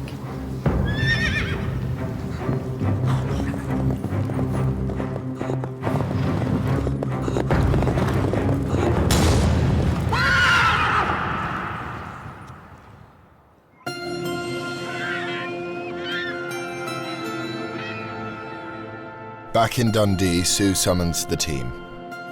Wolfram, you've got some new dietary information. The first results of Wolfram's isotopic testing have come through, with surprising results. It looks like our cold case wasn't the meat-eating carnivore that we might expect from a medieval warrior.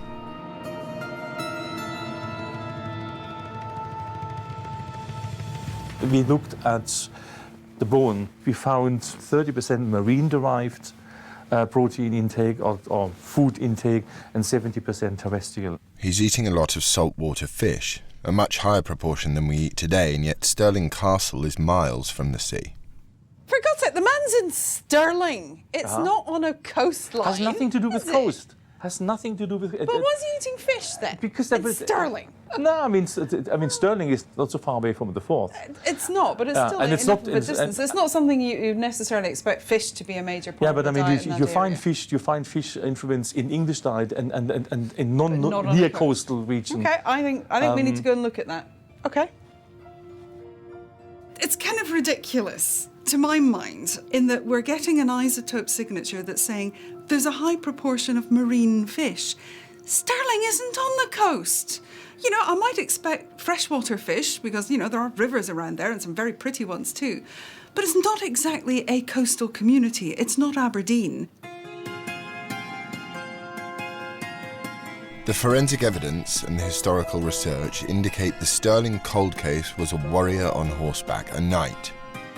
But Wolfram's isotope data says that he ate a lot of saltwater fish.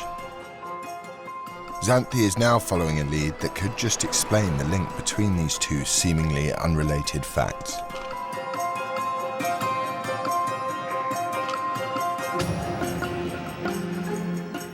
In Southampton, one of Britain's most important ports in the Middle Ages, Xanthi is meeting food historian Professor Chris Woolgar. Hello, Nick. Hi, Chris. And this is Xanthi. Hi, Xanthi. Nice to meet you. Hello, lovely to meet you. He's treating Xanthi to a tasting menu of authentic medieval fish dishes. Were they preserving these dishes, these fish, for eating all year round? Yes, it's very important to them to have food that preserves well. And in fact, much of the staple fish is preserved, and it comes particularly as wind-dried cod or salted cod. We have records of boats coming into Hull in the 1380s, 1390s, with as many as 96,000 preserved fish on board. It seems that dried or salted fish was a huge industry that fed a fast-growing coastal and inland population. This is dried cod that we saw earlier. This is dried cod with a medieval sweet and sour sauce.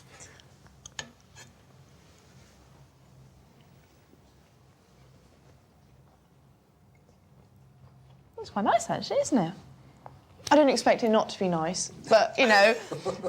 But fish wasn't just food for the body. There's another reason why a medieval knight might favour fish over meat.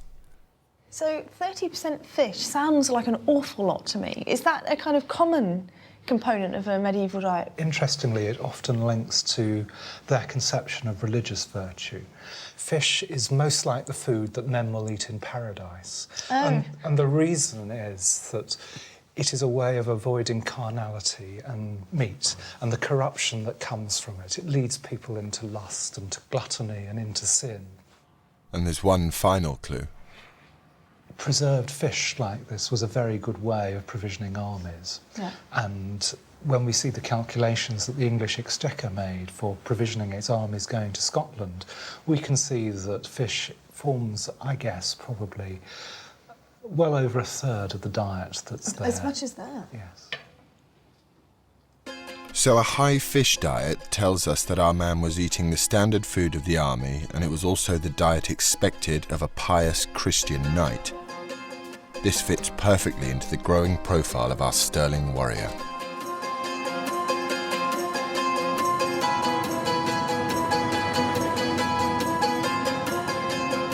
Back in Dundee, Caroline Needham is showing her colleague Caroline Wilkinson how the face of the Stirling Knight is developing. So I've added the pegs. The pegs indicate the depth of the tissue they are about to position on the face, now that they have reassembled the skull in the computer. Areas where we've had to rebuild with the different fragments, put them together, there's always a bit more room for error there. But I think because we've had most of the skull, it shouldn't be too far out. I can show you the muscles that I've started to add. Okay. I've got a neck for him if you want to take a look. So this is from a laser scan of somebody, and I've adapted it to fit this skull. Well, that's quite a beefy neck, but it looks like it's in the correct position from these mastoid processes. Yeah. Yeah, he's getting to look more beefy by the minute. He is. He's got a big square face at the moment. Very, especially the lower face and the jaw, isn't it? Yeah. Okay, so we've got nose to add to the measurements, and then it's just skin and ears. Yeah. So if I just get rid of the plane and put the skin back to normal, we can have a good look at what he looks like. Oh, wow, that's great. Excellent. Looks like a rugby player. I think he's got quite a nice face, though. He doesn't look... At rest, I think he looks perfectly pleasant. Yeah, and I think because on a battlefield, that'd be a different well, story. That's true. He's got this interesting gap between his teeth as well, which is quite endearing, I think. And his ears stick out a bit. That's true. The next step is to work on the full body reconstruction to show how beefy he really was. Then the reconstruction will be almost complete.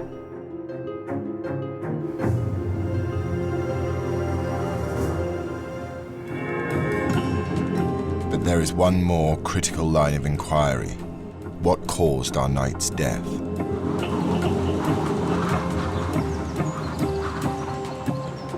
His grave provided the biggest clue. An arrowhead was found mixed with his bones. But would a single arrowhead have been lethal enough to kill such a powerfully built man? Xanthi has come to the Royal Armouries in Leeds. She's meeting Graham Reimer, medieval weapons expert. He recognises the type of arrowhead found in our man. It was designed to cause maximum damage to flesh. This is the nature of arrowhead that would be used in both hunting and warfare. It's a fairly grim process, but archery is done usually through hemorrhage. The arrowhead, the blades, as it were, these long barbs extending backwards from the main head, were sharp all the way down. So as the arrowhead penetrated, it would do a lot of cutting as it went in. So there's going to be a lot of bleeding associated? Well, that's how it works. And the barbs are there to prevent the arrowhead coming out. He wants to show Xanthi a similar, better preserved arrowhead. It becomes clear how this lethal weapon could have brought our man down. Okay. Ooh. Well, here's a draw of some of our medieval arrowheads. Yeah, this is the most similar that we have easily available with the long barbs. This is how it would have fitted on. See. And that looks quite big to me. Is that quite a large... This is a pretty accurate reconstruction of a typical medieval military arrow. An X-ray confirms that the arrowhead found with our man had a very similar barbed head. There are medical treatises in the Middle Ages which explain how you may remove arrowheads of different designs, and the barbed head really can only come out by keeping going with the direction in which it went into the body. So essentially you had to push it right the way through. There was no easy way of extracting it, and simply the process of trying to extract it could cause fatal injury anyway. So it's a very effective weapon in that sense, and a very nasty thing to be shot by. If it wasn't more or less instantly fatal, it would certainly prove so in a relatively short period of time. The type of arrowhead found with our man was designed to cause maximum damage and to be difficult to remove. Up until the 13th century, the knight on horseback had ruled on the battlefield, but the rise of the archer, cheap but effective, was one of the turning points in the history of warfare.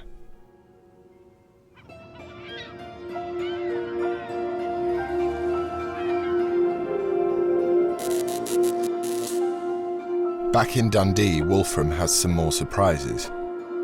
The results of his isotope tests on the knight's back tooth reveal where he grew up. Are we about to find out if he was English or Scottish? Can you take us through what you've found about our gentleman from Stirling Castle? What we have found so far from the two molars we had in our lab, that during that period, let's say generally 8 years to 15 years of age, that this person has definitely not lived in Scotland. Ooh. Okay. Between the ages of 8 and 15, the knight was growing up in either southern England or western France, geographically close but politically very different. Adding to what you just, the rather big bombshell that you just dropped, if you were to geographically come down the UK, so we're happy it's not in Scotland, how far down that UK can you get? You would have to go down far south to the home counties. Okay. So Sussex, Devon. So you have to be in the real You really south. have to be. You have to be close to the channel in essence. And that's a very sort of specific geographical area. When we then say France, do we mean the entirety of France? No, not. Or is there a part of France that equates basically more? Let's say it. Unfortunately, the France, as far as our maps and our understanding at the moment goes, we can sort of split into two parts, and you would say this signature is closer to the west coast. He's not Scottish, but is he a French ally or an English enemy? I think our natural inclination was that this was going to be a Scottish knight. So a very important turning point in this entire investigation has been Wolfram's stable isotope information. That has really changed the pattern of who we think this person may have been. So we've got to now sort of come away from the Scottish concept that, you know, is embedded in the Scottish knight. We all think of him as being Sean Connery, don't we? But he's not Scottish, not by what we've seen today. And he could be English, but no, we don't want him to be English. We're in Scotland here, we'd quite like him to be French.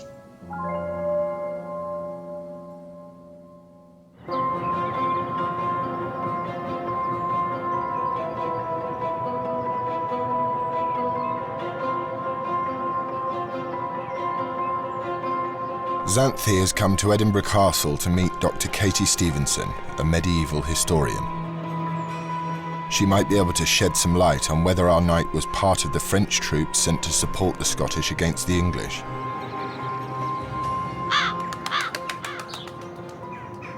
So was there a presence, a French presence, in Stirling in the 14th century?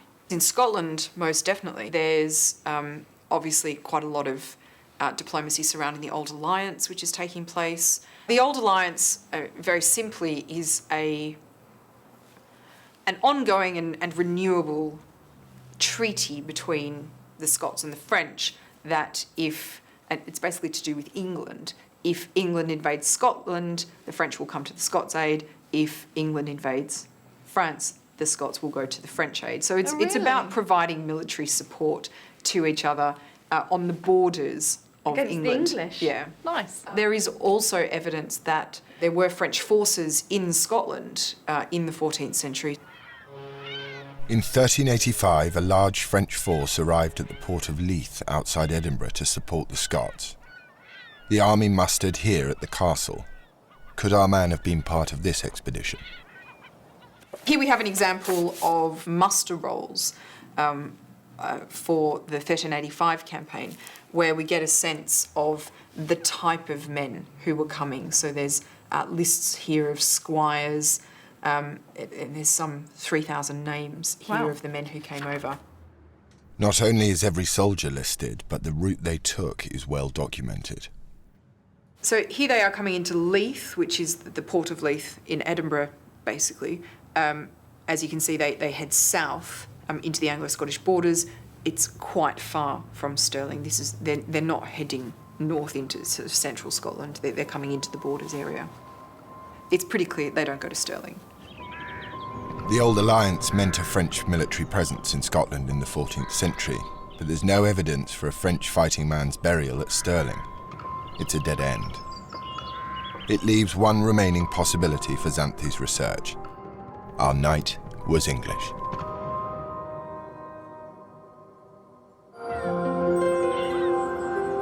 Meanwhile, the two Carolines are making good progress. Based on the bone scans, Caroline Needham is starting to reconstruct the knight's body. I've got the measurements that we took of the bones, so from those I've made a life-size model on here, so okay. I'll just open him for you.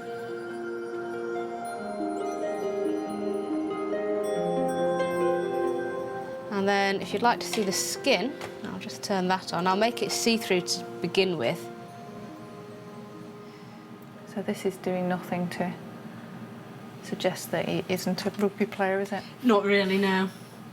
So let's just see the finished skin, because he's looking very big upper body, very short and squat legs. Absolutely. It's great. So, that's the finished man. Yeah.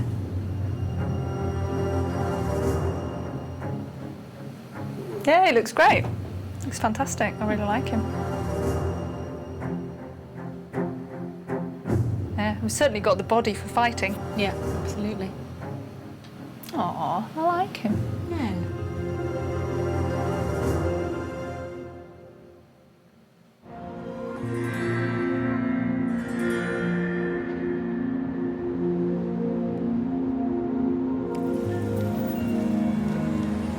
Xanthi has come to the National Archives to find out whether there's any surviving records of the English at Stirling Castle in the 14th century. The Holy Grail is to find a name for the knight, but it seems unlikely given he died over 600 years ago. She's meeting archivist Jessica Lutkin, who has uncovered some surprising documents. Okay, so what have you got? Okay, we have some petitions. Petitions? Petitions. Okay. That date around the time of the wars in Scotland, so Bannockburn, etc. Yeah. So this is a direct petition to the King and his Council and Parliament. A request? Yes, Okay. yes. I can't read that. This is Anglo-Norman French, so it's you know, it's franglais. It's quite easy to understand. Okay. The request refers to an Englishman, William de Mouchon, who was captured at the Battle of Bannockburn in 1314 and held for ransom. Hostage-taking, a common tool in medieval power play, often involved keeping VIPs under house arrest until deals were struck. So I was hoping that this would be somebody who was could killed. be our man. Yes, Ooh, it could be our okay. man. The unfortunate thing is his son and heir was swapped as a hostage for his father. Okay. And so William did not die at Stirling Castle. Right. So the first document is a red herring. William de Mouchon didn't die hostage at Stirling Castle. So if our knight was English, maybe he died during one of the many English occupations of the castle. Jessica has unearthed another, even more extraordinary document. This is the last of our potentials. Exciting. Okay. So this is an account of Stirling Castle. Oh. When it was held by the English. And so everything was accounted for. Right. So all the expenses of the castle and who was at the castle. We have names of everyone at the castle. We have names of everybody at the castle. You look excited now. I am excited. I did not expect to find this kind of document Really? with all these details on it. This is a real treat. And this account is dated 1340, 1341. Right, okay. Okay, and so you have all the list of the names. So you have knights at the top, and these are all men-at-arms. Right, so these are all the people at the castle? Yes, And what I want to show you is this name here. Oh. Sir John de Strictly. Oh, okay. Does that word ring a bell? I can't read that word. What That is says that? obit. Oh, he's dead. He's dead. And he Oh. died at Stirling Castle on the 10th of October. And the year is 1341. Oh, that is fantastic.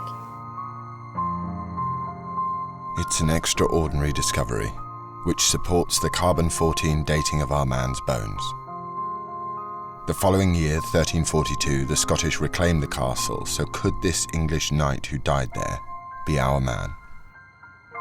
You can see at the end of his name, Miles, which is knight, so he was a senior member of the right. So garrison. he's a really important person. Yes, So yeah. he could have been important enough to be buried within the castle itself. Quite possibly, yes. And at this time, would the castle have been under siege to the Scottish if the English were holding it? It wasn't under siege at this point. The siege of Stirling, when the Scots won the castle back, was started in 1342. However, there still would have been a few skirmishes. Yeah. It was a very unsettled time, which is Yeah. why you had such an extensive garrison there. So this could really be our guy. That is a couldn't it? potential name, yes. Is that our boy? So yes, so we have John de Strictly, who died at the castle. We don't know how he died. Yep. We Yeah. don't know what age he was when he died. And of course, it doesn't confirm that he was buried at the castle. No. But I think this is one of the best possible examples of the kind of scenario you're looking for. Yeah, absolutely. I just never expected it. I never expected to find a potential name. I can't believe it, actually. I have to admit, it was a big surprise to me as well. I mean, for me, this is the ultimate, isn't it? Finding a name is the kind of ultimate aim of what we're doing. But I didn't expect it. No, neither did I. And if you're no. surprised, it Yes. shows just how exciting that really is. Yes, it is quite extraordinary. So John de Strictly, that may be our boy.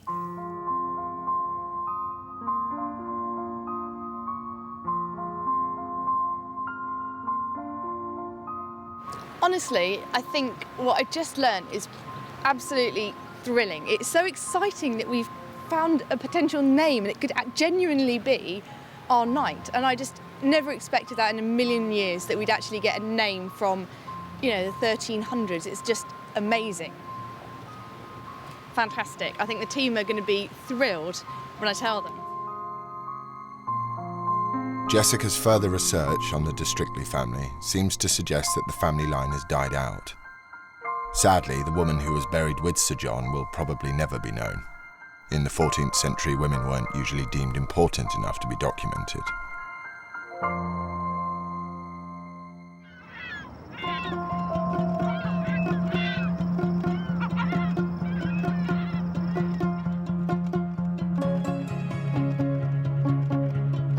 It's the final team meeting.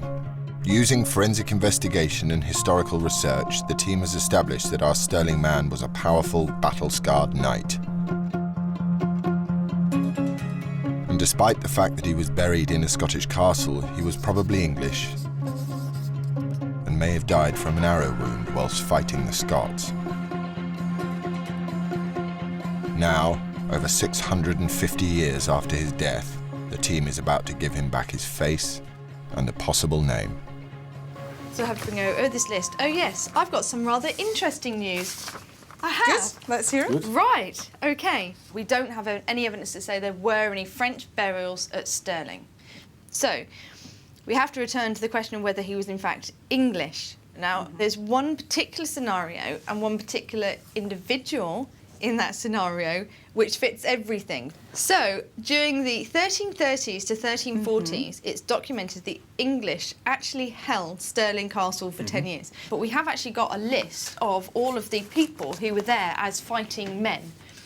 And it's quite exciting because this actually indicates that the person third down died during this time at the castle. His name is Sir John de Strictly.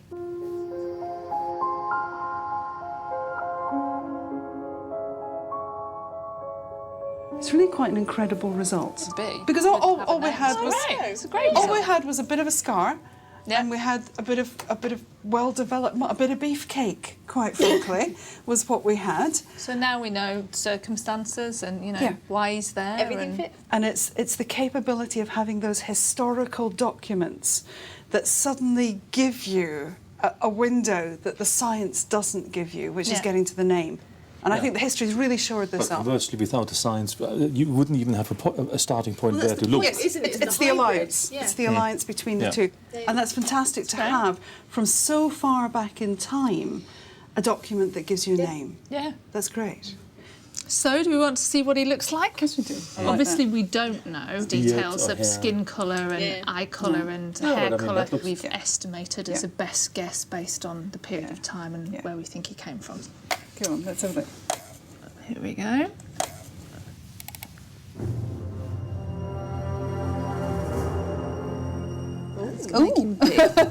There we go. Okay. Oh, he looks like a footballer. Well, a rugby player with rugby player. I actually see he's got more like a rugby player. Nice scar. So John de Strictly. Yeah. John. This is John. Sir John. Sir John. Very nice. That looks very good. Yeah. The next thing we've got is that we've taken this, and with the information that we have from the skeleton, Caroline has produced a full body. Look at the muscle there. Oh. Nice. Fantastic. That is really very special. Very beautifully done. Beautifully done. That's Nice really job, Caroline. Yeah, well done. For Sue, the story of the Stirling cold case was always in his bones. His muscles carved out their own signature. They told the team he wasn't just a soldier, he was an English knight. And now, for the first time since his death over 600 years ago, the team have given him back his identity. When you start with something that in some respects was less than optimal, and we really didn't know where we were going to go with this. He's a very interesting skeleton, but the chances of any historical case to at least get it back to a possible name is not something we ever anticipated we would be able to do. So this has gone much further than we could ever have predicted. Absolutely unexpected. And probably as far as we can go on this, the case is closed. With the knight's forensic journey now over, he has returned to Historic Scotland's store in Edinburgh. He left an enigma. He's coming back with a possible name.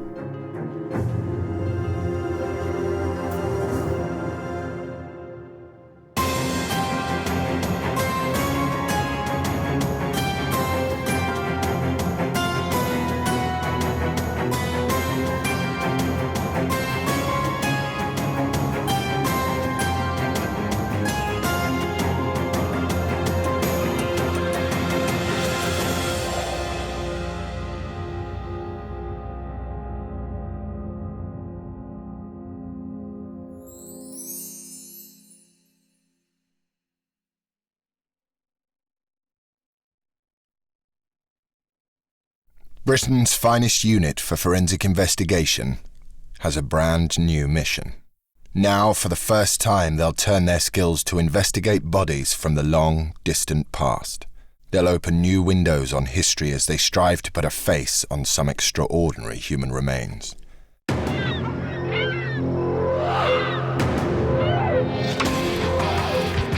Britain's finest unit for forensic investigation is embarking on a new and groundbreaking mission.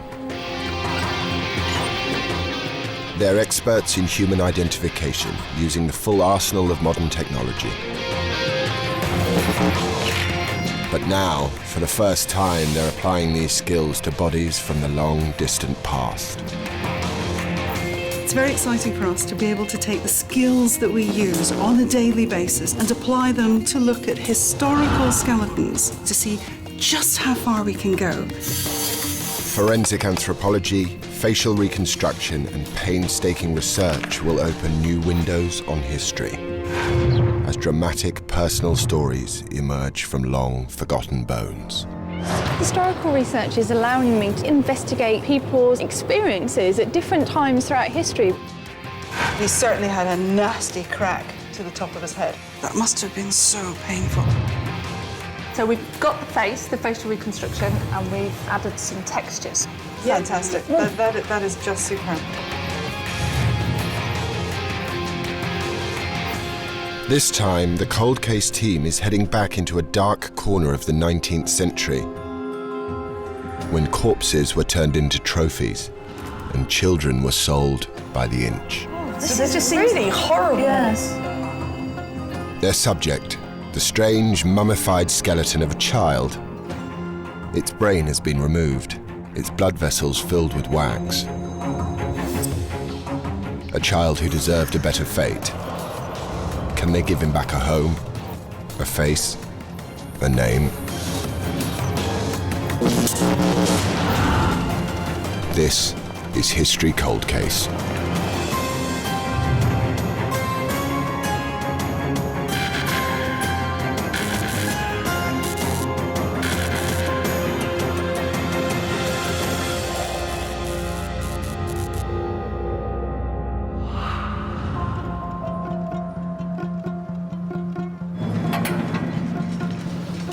The Centre for Anatomy and Human Identification, part of the University of Dundee.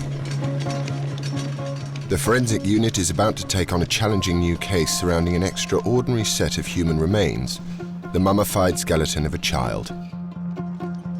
Its identity is a mystery. For Professor Sue Black, leader of the cold case team, this is much more than just a set of bones. It's the start of the story. With her colleague, Dr. Xanthi Malik, she begins with the first observation of the body. Boy to look at.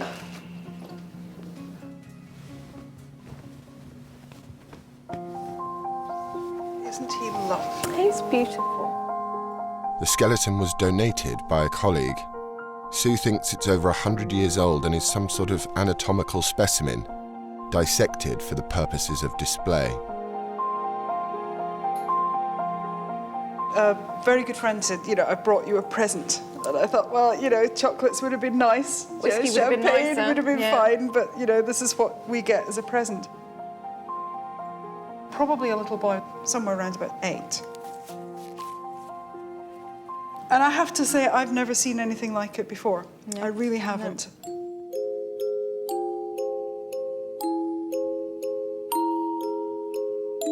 To transform the body, the top half of the skull has been sawn off and the chest prized open to remove internal organs.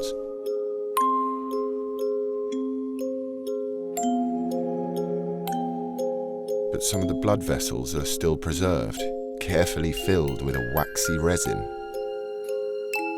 Is he naturally mummified? No, I don't think so.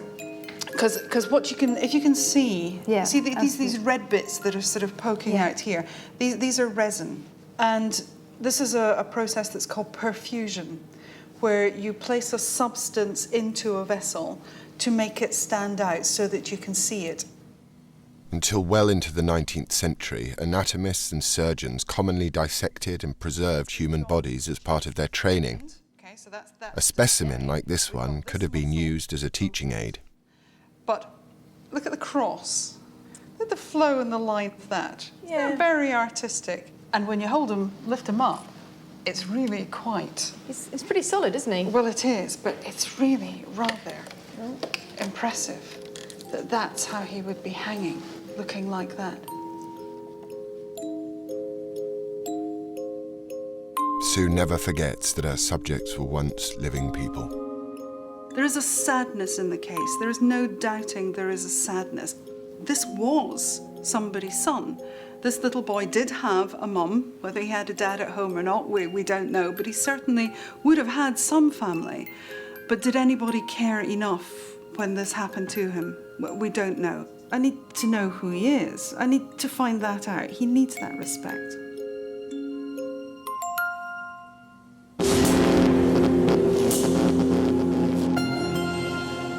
The initial examination confirms only the basic facts. He's a boy, probably around 8 years old. But can the cold case team discover anything about who he was, where he came from, when he lived, and of course, how he came to be hanging on a wall as some macabre display?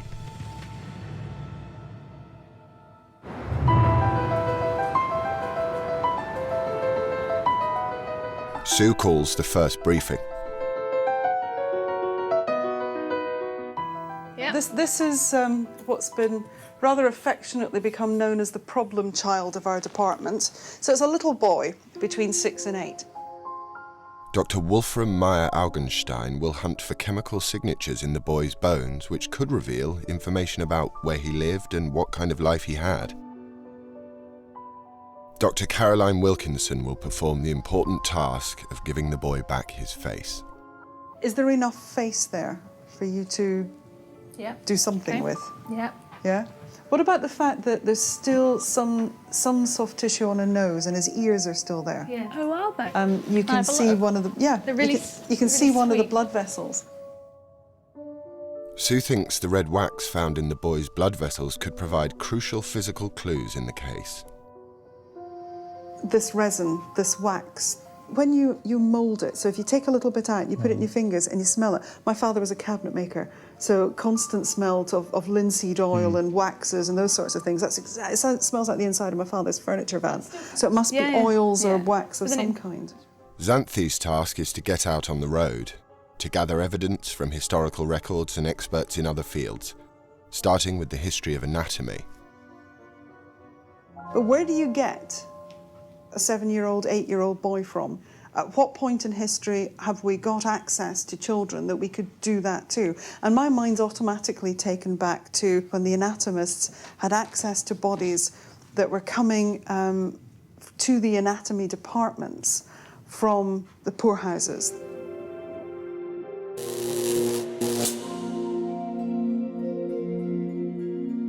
Bizarre as it seems to us today, Sue knows that the display of human bodies was once considered perfectly acceptable. If I'm going to put money on any of this, I could see him late 1800s, even into the early 1900s. The cold case investigation will focus on 3 key areas. The history. Where does our boy fit into the strange story of human dissection? The body. They will do stable isotope analysis on his bones and test a sample of resin used to preserve his blood vessels. And facial reconstruction will hopefully give him back his identity.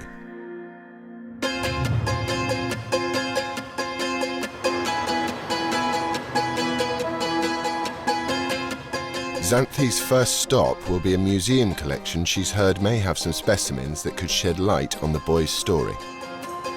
I've no idea really whether he's literally one in his own or whether there are more like him somewhere. So I'm going to go to Edinburgh and see if I can find some evidence as to how unique he might be.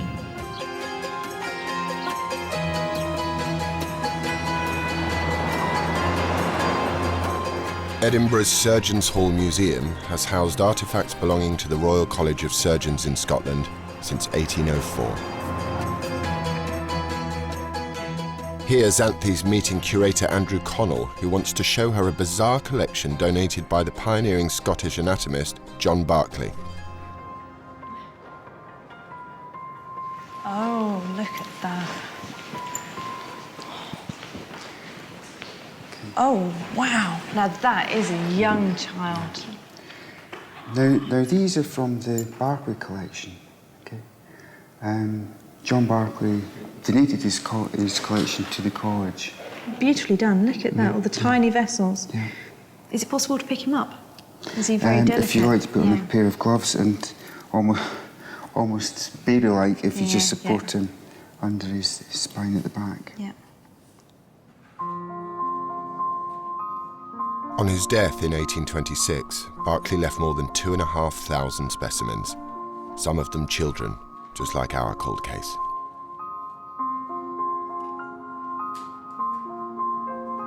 He's quite beautiful, isn't he? In his own way. Again, the soft tissue of the face has been left intact, hasn't it? The nose and ears primarily in this case. He's amazing as well. Many of these specimens have waxy resin in their blood vessels, just like our boy.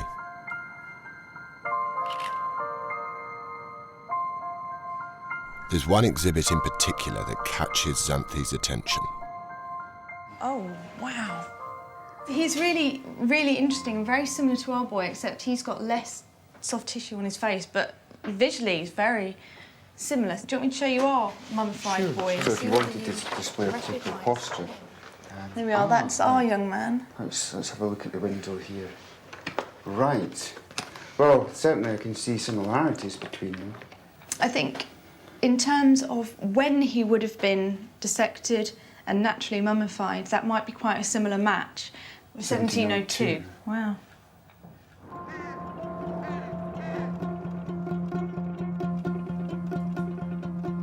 So, the Dundee case isn't the only surviving specimen of children whose bodies were turned into exhibits. But confirming the date and provenance of the Dundee mummy will involve a lot of hard science.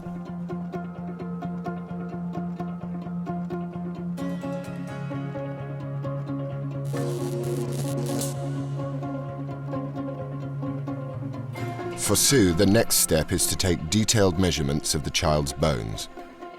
And something doesn't add up. What I think is happening here is that the top half of the body, the teeth and the collarbone, are telling me this is a child of about 8. The other parts of the body, so the long bones, are telling me that if this was a normal child, then they're going to be much younger, they're going to be 5. I can't believe those. Those are going to be wrong. He's got short little limbs, short little legs and short little arms, simply because there's been some disturbance. There's something going on.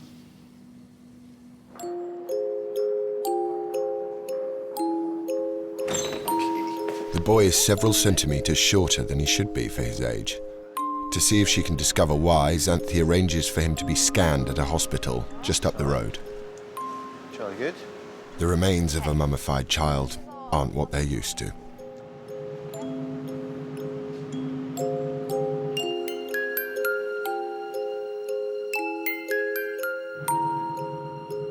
The CT scanner takes a series of X-rays that can be built up into a three-dimensional picture, allowing us to see inside the child's bones. The data will hopefully reveal why the boy is significantly stunted in stature, as well as forming the starting point for Caroline's facial reconstruction. Oh, look at that. Huh. There you go. Wow.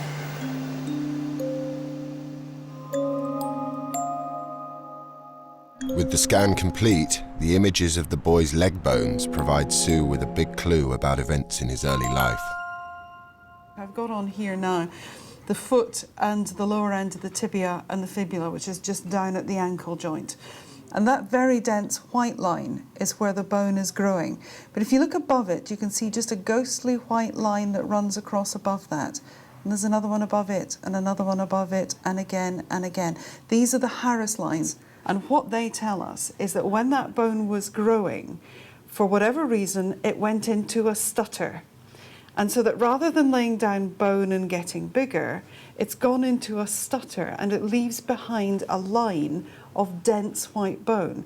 And this is telling us that this child has gone through episodes of either malnutrition or episodes of disease or something that will affect his growth.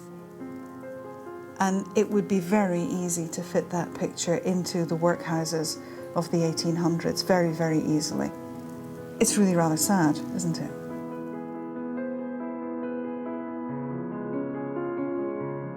These Harris lines tell us that his bones stopped growing more than once during his childhood. If he was among those living in the workhouses set up in the 1830s, he could easily have lived in squalid conditions, barely surviving on starvation rations. Many who entered the workhouse died, and shocking as it may seem, the bodies often ended up on the anatomist's table.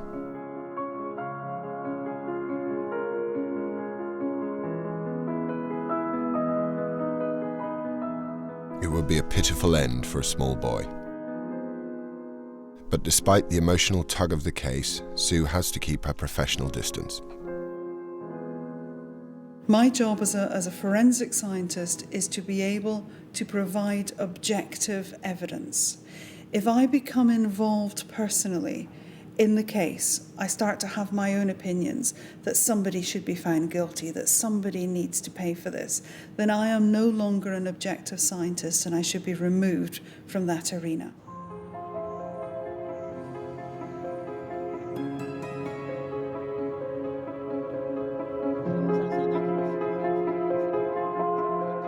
In Edinburgh, historian Owen Dudley Edwards is showing Xanthi a chilling example of a place where corpses of the poor were taken.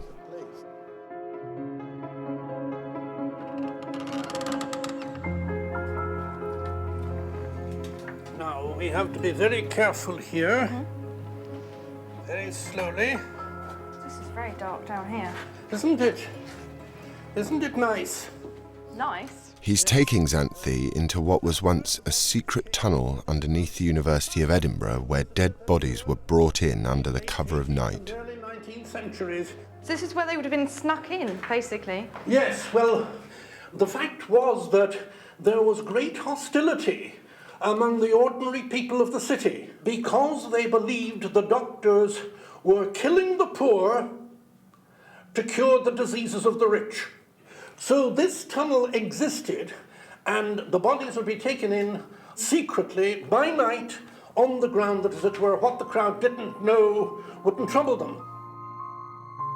Despite public hostility, it seems that the harvesting of bodies was all perfectly above board. In 1832, the government had passed the Anatomy Act, which made it legal for anatomists to claim any unclaimed corpse from the workhouse. But is our boy's story really so simple? Was he donated to an anatomist for dissection under the chilling edicts of the 1832 Anatomy Act?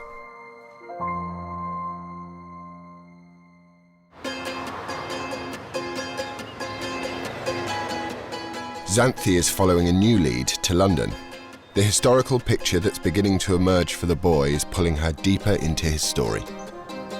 You're dealing with forensic cases. All your training tells you to remain objective and to actively not engage with the person you're looking at and their history and their story. But we're getting to know the little mummified boy a little bit more now, so you find yourself wondering how he would have lived, and you're engaging with him on a personal level.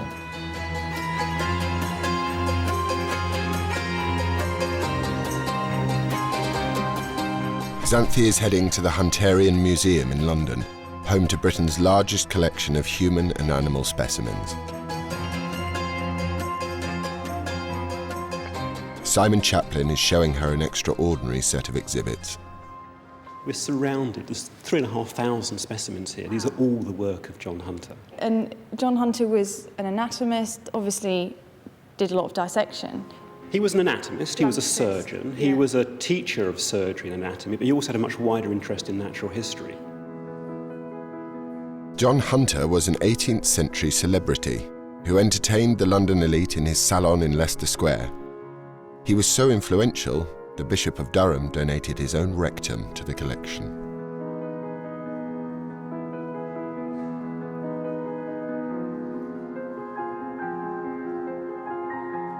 Some of Hunter's preservations were mummified, others pickled in alcohol, like this rare specimen of an unborn horse.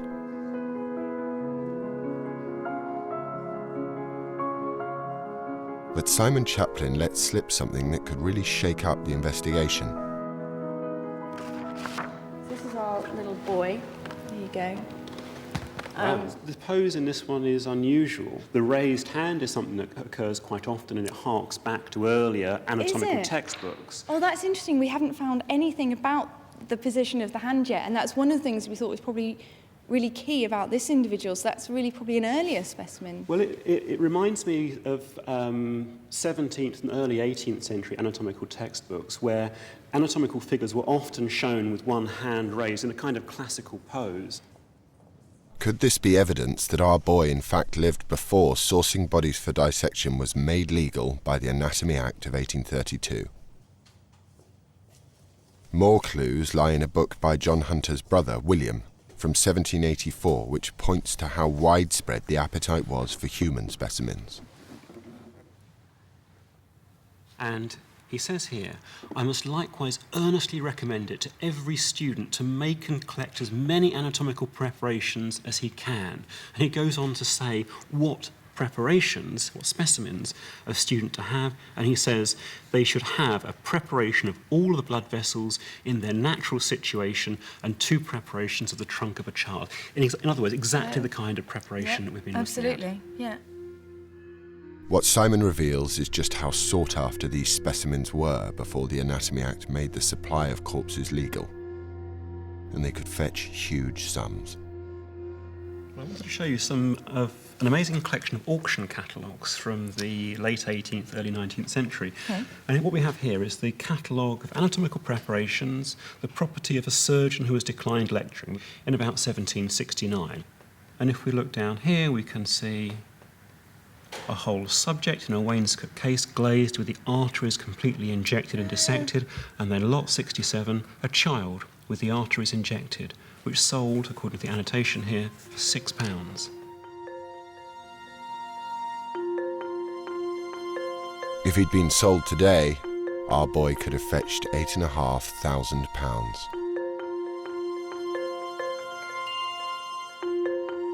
In life, he might just have been a boy with a bleak future ahead of him, but in death, he could have been a very valuable commodity.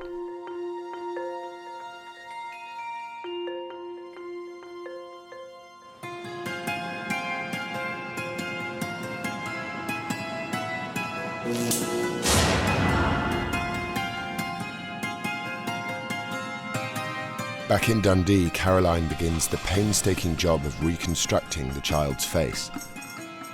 She's reconstructed the faces of the dead from Ramses II to Bach, but the boy represents a new and different challenge. The first thing that I'll do when I look at facial reconstruction is to go through and make records, take measurements. Specifically with this one, I want to try and establish which is the soft tissue and which is the hard tissue, because that's quite difficult to see on the CT data, especially around the nose where we've got quite a lot of preserved, mummified soft tissues.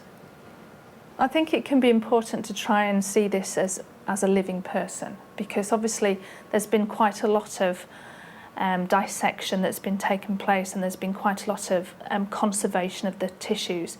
And one of the nice things about doing a reconstruction is we should be able to see him as a living individual again. And that will as well give him back some dignity, because obviously this is relatively undignified. It will take several more weeks before Caroline can fully reconstruct his face. At a team debrief, Xanthi updates the others about her discovery. She thinks that the anatomical books from London and the mummified children in Edinburgh could point to the boy being a much earlier specimen than they first thought. To find out more about him, went over to the Royal College of Surgeons Museum. Which one? Edinburgh. And what we found was they have a number of mummified children over there. Oh, do they? Yeah, and this is one of them. And this is a little child. He's probably, I would say, 2 to 3 years old. These are pre the Anatomy Act.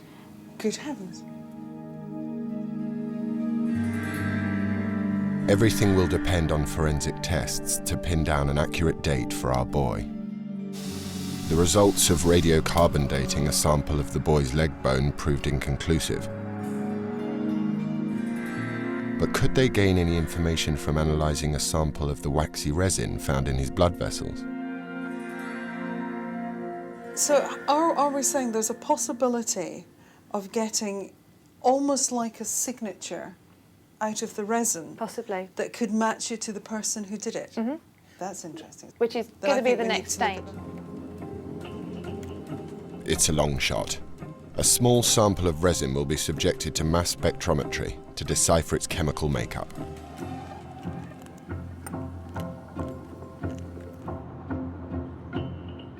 At the Hunterian Museum in London, Simon Chaplin has offered to donate a sample of resin from one of John Hunter's own specimens to see how it compares with the resin in our boy. Oh, okay. Yeah, this is an ox heart from John Hunter's collection, so from the 18th century. It's been injected. Well, we've found that these extrusions are still quite pliable, and we've taken 2 specimens here for testing. Xanthi also needs to pinpoint the ingredients used in the various recipes for resin developed by anatomists. Simon provides the first piece of the jigsaw in a 220-year-old book. Here we have, this is Thomas Pole's Anatomical Instructor, published in 1790. And then here, what we have is the recipe for a coarse injection, to make a red coarse injection, the kind you would need for injecting the blood Exactly as vessels. in our mummified child, okay? Yellow beeswax, 16 ounces. White resin, 8 ounces. Turpentine varnish, 6 ounces. Vermilion, 3 ounces. And these were very expensive artist pigments that they were using. Oh, I see. Oh, okay, so these would have been readily available to most people. If expensive ingredients, they still would have been available to the students and the doctors. They would Just have common- gone along to a colour shop, the kind of place that sold artist supplies, and they would have bought them there. Oh, I see. Oh, fantastic. More research leads to 15 different recipes for resin. The 15 recipes share 13 common ingredients.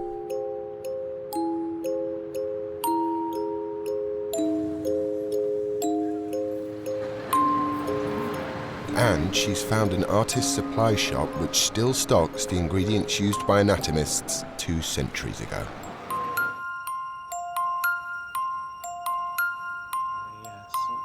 She's meeting colourman Nicholas Wold. I'm not sure how you'd say that. Isinglass? Isinglass. Isinglass. Yes, fish glue.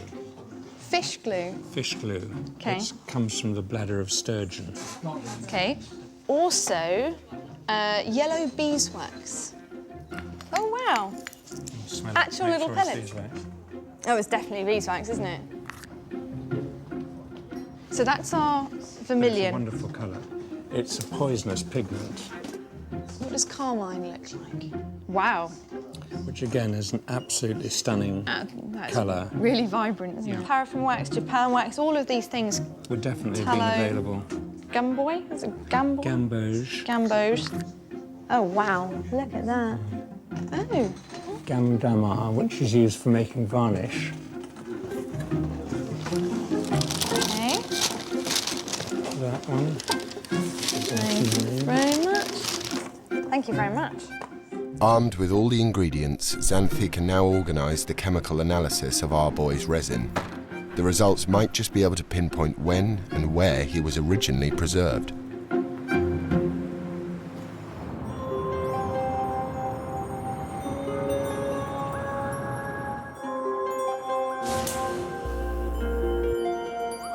In Dundee, our child's face is beginning to come back to life. Well, the first thing we needed to do, obviously, was to add the missing bit of the cranium. And what we've done there is we've taken in a template of a similar aged and ethnicity skull that we already have in our database, and have morphed that to fit this skull, to fit with the contours of this skull. What I've also done is to copy the missing area of the supraorbital bone on the right-hand side and flipping it and putting it above the right orbit. Also, just because it looks a little strange, I filled the hole that's on the frontal bone on the forehead there, which was a mounting hole. With the skull complete, Caroline can start adding some of the facial features. Now with the eyeballs, we can import spheres of approximately the right size, which is about 22 millimetres in diameter for someone of this age. In order to recreate the nose, I've taken measurements of the width of the nose and some measurements of the nasal aperture. So what I've then been able to do is to import a nose model and alter it to fit this particular skull.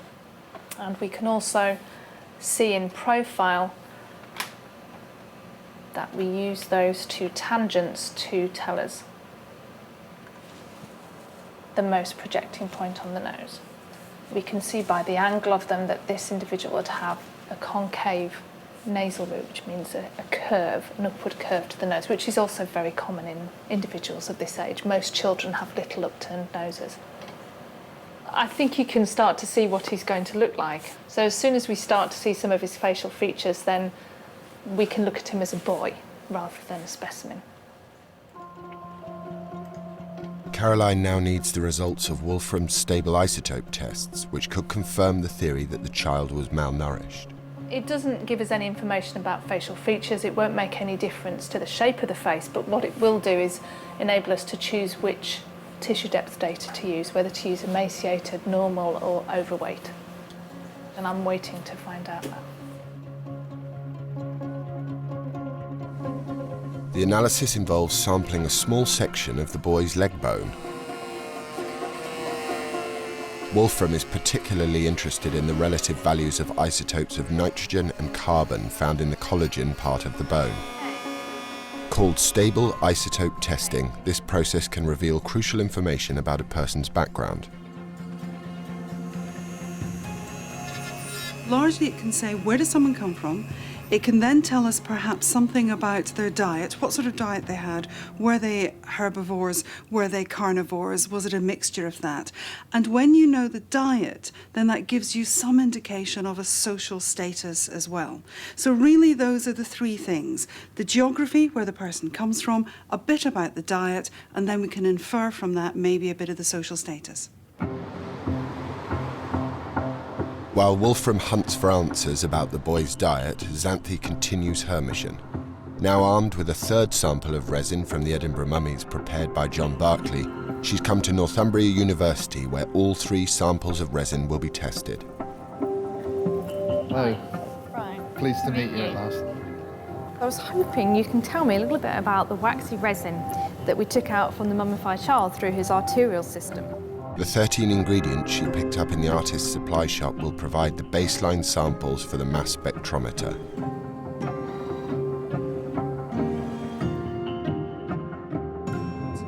Meanwhile, in Dundee, Sue and her student Scott used some of the ingredients to actually recreate the waxy resin from an 18th century recipe. They're cooking up a mixture of beeswax, pine resin and turpentine. It may be the first time this has been done in a couple of centuries. Perhaps if we do it very gently. Gently. Yeah. So that it's a slow and gradual process. And then at the very last minute, what we're going to do is put the vermilion in. Oh, look. Oh. It does actually look very like blood. You can see why they've used that, can't you? Thomas Pole's book of 1790 also advises on the best sort of body to use. And it says, for this purpose, which is injecting, adult subjects are seldom used. Oh, how interesting. On the account of the difficulty in completely filling the vessels with injection. So the suggestion there is that to do this article, it's normally done on children. Sue isn't content with just making up a recipe. She wants to inject it into a blood vessel and see how it works. In this case, it's a pig's aorta from a local butcher's. If we try and suck it up. Okay. It is a bit. If you can leave that, if you can hold up the aorta, let's see if we can inject it in. Now watch, because it might be quite hot.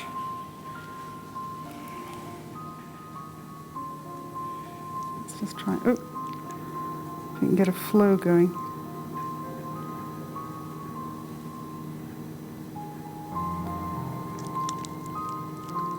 Feel that hardening quite a Can bit you? down towards the bottom. Excellent. Not burning your fingers, that, is it? Nope. In terms of the injection, that's not going to take much more because it's right at the top there. Yeah, do you want me to try and push some more down? And then it says, yep, it says put it in cold water then, Okay. which is what's supposed to solidify it. I don't think it'll need much help, to be honest. No. It's quite hard. Yeah, it's quite hard. If you take a plug of it out, for example, look. That's the sort of thing that we were finding inside his blood vessels. It does work.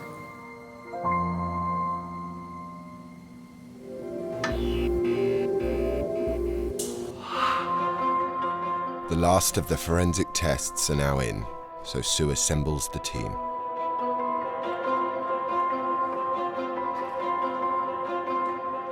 Wolfram has drawn a blank in terms of pinpointing where the boy comes from, but has found something exciting from the nitrogen values in the bone sample. Cut a long story short, all the nitrogen values point at somebody who had definitely not a protein deficient diet. Whether the protein came from lots of cheese and whatever, cream cheese or lots of milk, I don't know, or whether it came from meat or fish or poultry, but it was definitely not meat deficient. So this is not a pauper's diet, is it? Unless the diet in almshouses and paupers' houses was much better than we give them credit for. No. Such a protein-rich diet means our child is unlikely to have lived and died in a workhouse, and it would follow unlikely to have been the victim of the 1832 Anatomy Act. The stunted growth that Sue discovered in his bones could have been a result of disease. No one was immune to the epidemics like whooping cough and measles that raged through the population. The news that our boy was well nourished means Caroline can press on with recreating his face.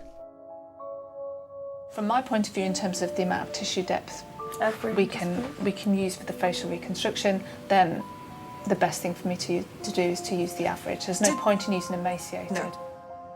It's now time for Xanthi to drop her own bombshell. She's got the data back from the tests on the resin in the boy's blood vessels. We sourced a sample of the Berkeley collection and the Hunter collection so they actually could compare them. Gave you a sample of yes. it? Good grief. Yes. Well done. So we had more than just the recipe to go on because there would have been some variation as people kind of tweaked it, just like any recipe. Absolutely. So the Hunter materials all in London? London. The Berkeley material? Edinburgh, okay. Yes. Right. So out of the two that they were compared to, it was Hunter that was the closest. Good grief.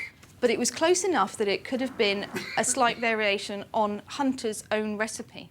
So, I mean, long shot, but it could have been on Hunter himself that did the actual dissection. So when you go to the Hunterian Museum, yeah.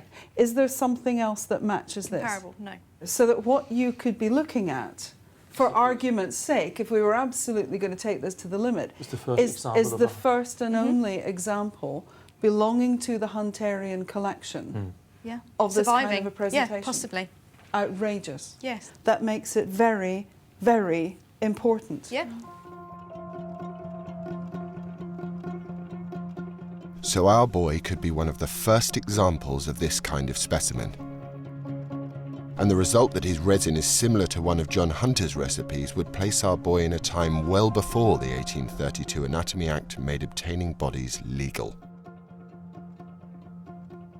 We're looking at late 18th century, early 19th century, in London, an anatomical specimen, a child that's not particularly undernourished. We're not looking at a poorhouse child. No. What's happening in London on the anatomical scene at that time? Before the Anatomy Act. Before the Anatomy Act. There was no legal way of obtaining children. Was it illegal? Well, that's the question. You need to speak to somebody who has a good understanding of the anatomical society within London of that time, a good historian. If our boy was illegally sourced to be experimented on, this is a major turning point. What's happening in this case is that we've thought this is going to be a post-1832. No, it's not. It's a pre-1832. Completely different set of evidence, completely different path that we want to go down. So you can't predict when something is going to change, and this case has given us quite a number of twists and turns that we just simply couldn't have anticipated.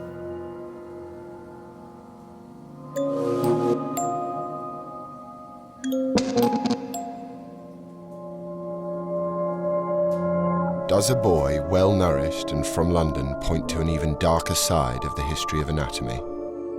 Is he a victim of a period when the demand for dead bodies far outstripped the legal supply?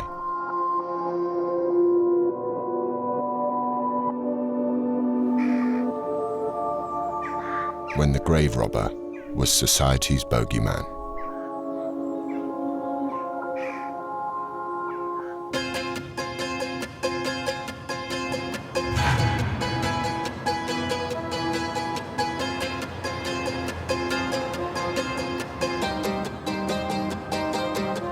Xanthi's about to find out.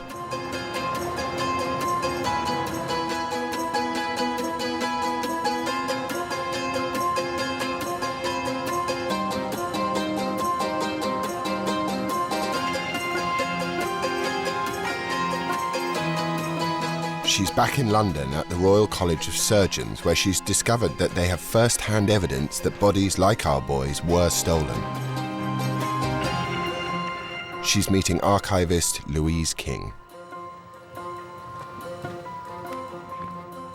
Okay, so this is a diary of a resurrectionist from 1811 to 1812. It just covers a few months. And resurrectionist would have been? Grave robber, essentially. Okay. February 2nd. Went to look out, met at 5 in the evening, went to the green, got 7 large and 3 small and 3 fetus. Same night, went to Wisegate? Something like that, Wygate, yeah. 4 large and 2 small. Took them to Bartholomew's. So he's going and basically digging up graves, taking 7 large, so 7 adults, I guess, or 7 large children. No, I think large adult, he tends to use for adults, 3 children and 3 fetuses. Yeah.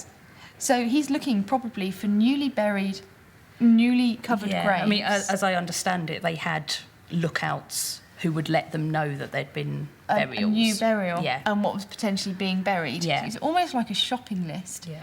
And then taking them to hospitals for the dissection. That's right, yes. Wow. And this is the only book of its kind like this? As far as we know, yes, it is. Oh, how odd, isn't it? Just saying, like, 7 large and 3 small. Yeah. Oh. It's a fantastic piece of evidence. But this diary is just one man's account. To find out more, Xanthi must immerse herself in the world of the resurrectionist. Will she be able to place our boy in this dark and largely unexplored chapter of British history?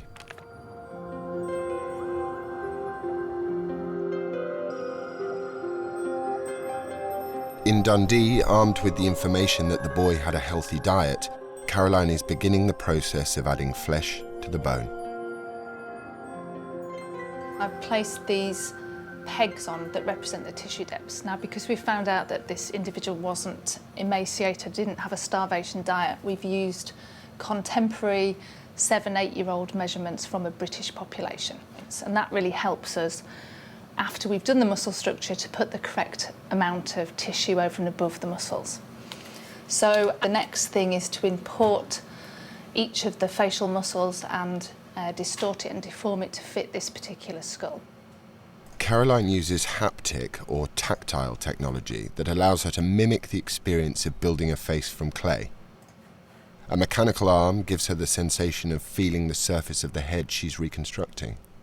When you touch something on the computer screen, it gives you this what's called haptic feedback. So in other words, you can feel what you're touching on the screen. It enables you to do things with speed, but also look back at what's underneath as well, which is something you can't do with real clay. Once you put a muscle in place, you can't then have a look at the bone underneath again. So this system allows you to constantly check what you've done. So it's kind of exciting working with new technology like this.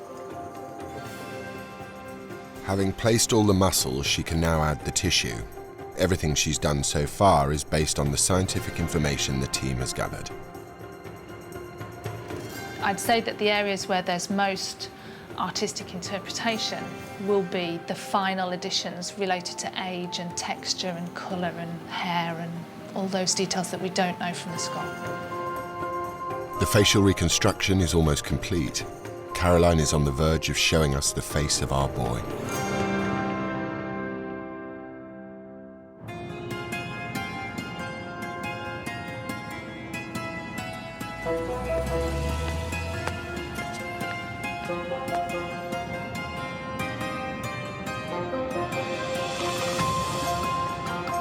In London, Xanthi's digging deeper into the sordid history of the grave robbers. She's come to the very heart of the city to meet author Sarah Wise, who spent 5 years researching the world of the resurrectionist. What I'm hoping that Sarah might be able to give me some insight into is how common this was. I mean, if she's got any information which could help us, that's what I'm hoping for, and just lead us down that path towards learning more about his identity, really. Sarah wants to show Xanthi a London street that runs from the Old Bailey to Smithfield Market. This was the centre for a lucrative trade in fresh corpses driven by demand from nearby medical schools. Every student going through the schools needed at least one body to practice on, so the demand was high. Some of the corpses were mummified for display. So why have we come here specifically? This whole stretch really was the centre of the resurrection trade north of the river in London in the early 19th century. Just going to take you up here and show you St Sepulchre's Church. And in 1791, they were so worried about the amount of bodies that were going missing from the graveyard that used to be over the back, that they did what many people, even in small villages, they clubbed together and by themselves construct a watch house. So this watch house looked out over onto the graveyard of St Sepulchre, which was at the back. So specifically to stop the resurrectionists coming in and stealing the bodies? Right. But unfortunately, a watch house was really only as useful as the man who was running it. And one of the other reasons that body snatching was able to flourish for so long was that a lot of the sextons, the watchmen, were corrupt and for significant payments would, well, not just turn a blind eye, but would open the gates and help. That's really grim, isn't it? It's really vile. It's absolutely horrible.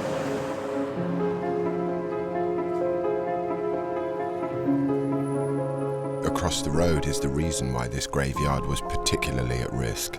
So over on the right we've got St Bartholomew's Hospital, which was one of the largest teaching hospitals in London and very much in need of as many bodies that the body snatchers could supply them with. So much so that they would the porters would leave hampers, large hampers, outside or within their courtyard for the snatchers to run over, pick up the hamper in order to bring their corpses from here over to there. Because this was the site of the Fortune of War pub, which was the major meeting place and safe house for body snatchers north of the river. All that remains now is a chilling inscription. The landlord used to show the room where, on benches round the walls, the bodies were placed, labelled with the snatchers' names, wait until the surgeons at St Bartholomew's could run around and appraise them. Oh wow! This was not exactly, you know, underground then, was it? This was. It was very out in the open. So this was a good, lucrative trade. Very much so.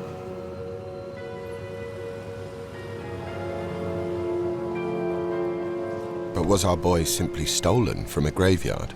Or was his fate even darker?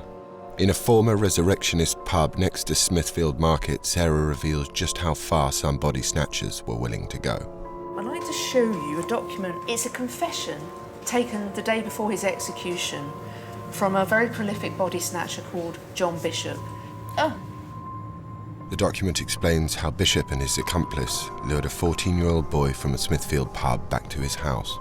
We lighted a candle and gave the boy some bread and cheese, and after he'd eaten, we gave him a cupful of rum with about half a small phial of laudanum in it. That's a tincture of opium. Yeah. Oh, okay. Was it illegal then? Laudanum wasn't at all illegal, and in fact, many people in the 19th century used it quite openly and respectably as a sort of tonic or pick-me-up or, you know, some sort of relaxant. The boy quickly passed out. We took him directly, asleep and insensible, into the garden, tied a cord to his feet to enable us to pull him up by, and then I took him in my arms and let him slide from them headlong into the well in the garden, whilst Williams held the cord to prevent the body going altogether too low into the well. He was nearly wholly in the water of the well, his feet just above the surface. Williams fastened the other end of the cord around the paling to prevent the body getting beyond our reach. The boy struggled a little with his arms and legs in the water, and the water bubbled for a minute. Oh, this is really horrible. Yes. They tricked this little boy. They got him drunk, partially drunk. They drugged him. They drowned him. Yes. And consequently, they had an extremely fresh body to start touting around to the surgeons the next morning, which is exactly what they did. And it's exactly what led to their arrest. Unfortunately, it was not the first time they'd behaved in that way.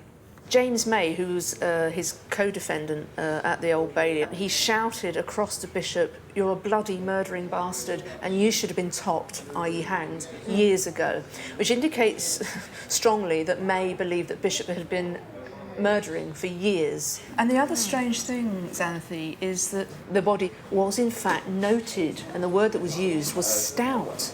Oh, this boy was not sort of emaciated, he hadn't gone hungry. Oh, that is interesting. Wow. Records prove that Bishop snatched up to 1,000 bodies, and he and his gang may have murdered many more than the 3 victims he confessed to in and around Smithfield Market.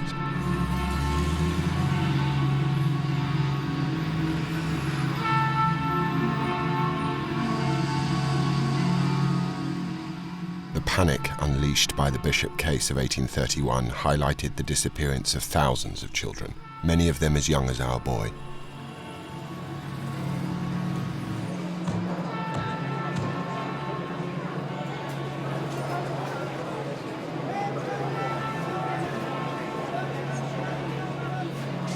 I had no idea that the area surrounding Smithfield Market, where all of the meat trades take place, this is the centre of the human meat trade. Children were being sourced here literally for murder to furnish the anatomists. And it's a shocking and horrifying end for these lives.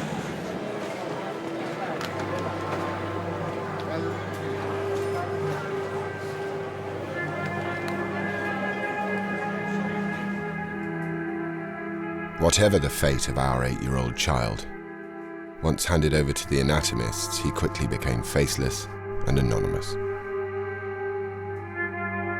But the team is about to give him back his identity.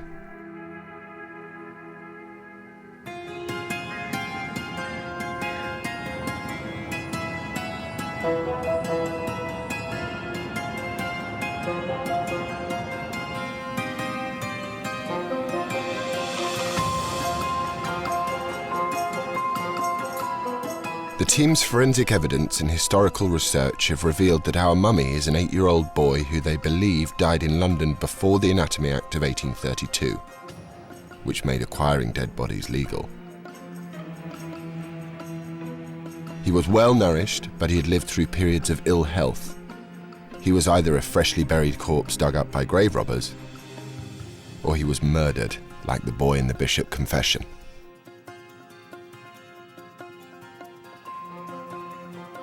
It's like he picked up this boy, took him home and killed him. Yeah. Wait till he got a bit sleepy. Yeah. Chuck him in the well. I just think it's getting more tragic as we go along this tale. It started out as an anatomical specimen, and then we kind of realised it was, you know, illegally obtained. It was a boy, and that it may have been illegally obtained, and now it's looking more likely it's a murder, and all for the sake of an anatomical specimen. But that's anatomy's history. I know, it's just this particular case, I didn't expect it to head in that direction. But were you ever going to have a happy outcome with a dissected 7-year-old? Anatomy has a very, very murky past, and we know it's got a murky past. And ultimately, I think he's a representation of that murky past. The time has come for Caroline to reveal the final piece of the jigsaw. So we've got the facial reconstruction, and we've taken that and added some textures. He's been given quite, not neutral, but common hair colour and eye colour, and references from that period of time in terms of hairstyle have been used. Okay, so this is just a still.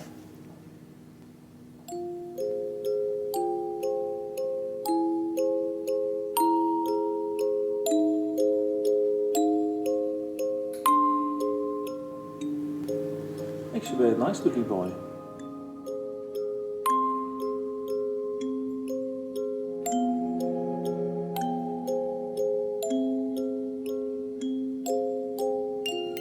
That's good. I like that.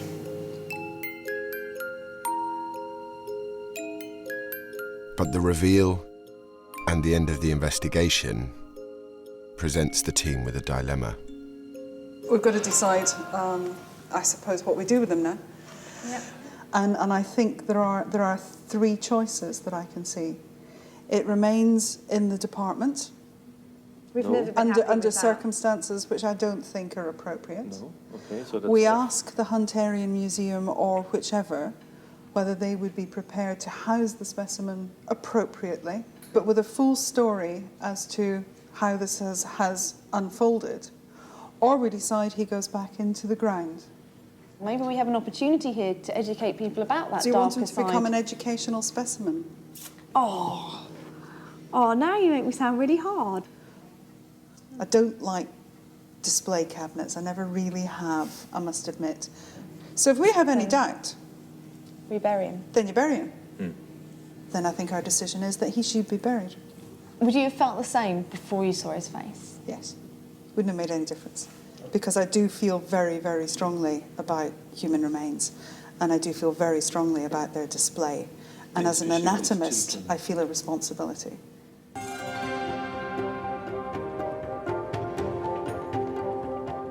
After more than 170 years, the History Cold Case team has given our 8-year-old boy back his face and his dignity. For Sue, the case of the mummified child can now be closed.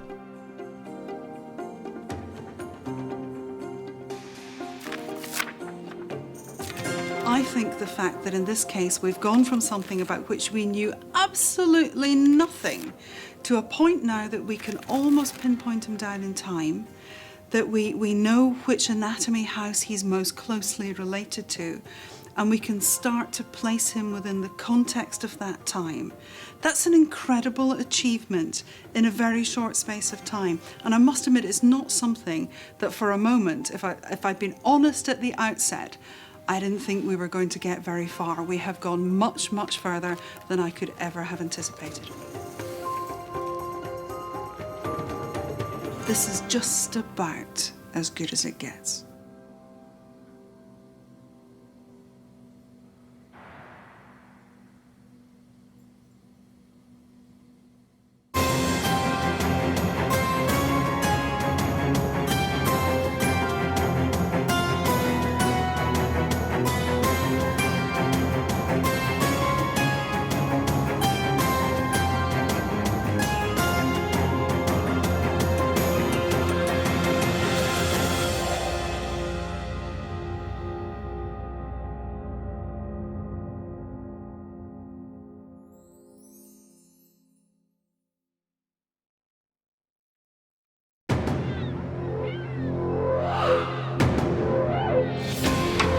Britain's finest unit for forensic investigation is embarking on a new and groundbreaking mission. Experts in human identification, they use the full arsenal of modern technology. But now, for the first time, they're applying these skills to identify bodies from the long, distant past. It's very exciting for us to be able to take the skills that we use on a daily basis and apply them to look at historical skeletons to see just how far we can go. Forensic anthropology, facial reconstruction, and painstaking research will be used to open new windows on history as dramatic personal stories emerge from long forgotten bones. Historical research is allowing me to investigate people's experiences at different times throughout history. He certainly had a nasty crack to the top of his head that could well have contributed to his death. So we've got the face, the facial reconstruction, and we've added some textures. Fantastic. That is just superb.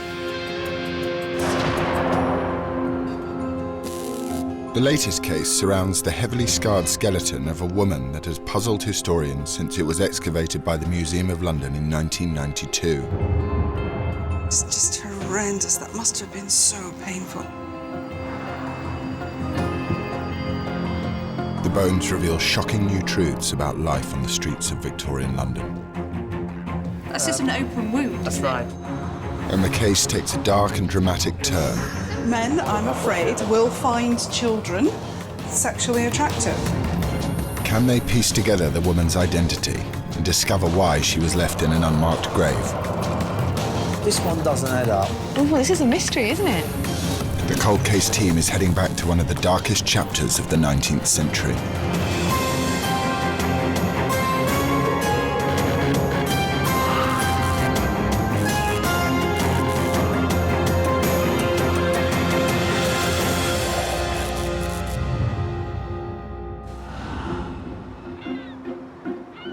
This is the Centre for Anatomy and Human Identification at Dundee University. Professor Sue Black will carry out the initial observation on this mysterious skeleton with her colleague, Dr. Xanthi Mallet. We have KCW 1211, excavation site of specimen burial ground located in Borough, central London. Oh, I know Borough. Do you? Yes, I know Borough. I used to cycle round Elephant Castle roundabout. Okay. In another life.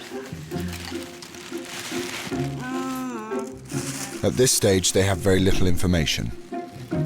Oh, it's very heavy. But as they lay out the bones, it's clear this skeleton has a story to tell. Oh, there's lots of interesting things going on in there. Good. The gender and age quickly become apparent. Everything about it shouts female. Grasshopper as well. So in terms of supraorbital ridges, mastoids, nuchal lines, you can see just the edge of the epiphysis there. It's not finished growing. So that puts her down into the 20s category quite comfortably. By measuring the long bones of the leg, they can estimate this young woman's height. That equals 4'7". Yeah. Tiny. Absolutely tiny. But the most dramatic aspect of her skeleton are the scars visible on almost every bone of her body. We've got significant evidence of an infective situation, right, which is throughout the body, very prominent within the skull. We've even got it on the back of the manubrium. That's it. So it's just following absolute textbook syphilis, the whole thing. Let's look at the thickness of Syphilis was once one of the most feared bacterial diseases in the world. Arriving in Europe around 1490, it once affected up to 15% of the British population. It's just so heavy because there's been so much bone alteration and deposition. That must have been so painful. Okay, female, young adult, very, very, very short. Very, very, very short, with syphilis. She's just a little, small, young adult. And at the same time, what you've got is superimposed upon this, the horror that would have been syphilis. The fact that not only is her bone being eaten away and the pain associated with that, but the disfigurement that comes with it as well. And the disfigurement that comes with it is a cruel disfigurement because preferentially it wants to go to your face. It's not the kind of face that children would happily look at. It's the kind of face that children would cry at. And that's quite sad for someone who's so very young.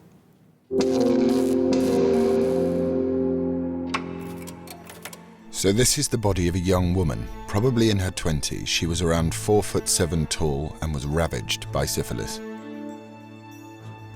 To reconstruct the details of her life, the team will need to delve into a murky world of quacks and agonizing treatments for a disease that remained a medical mystery.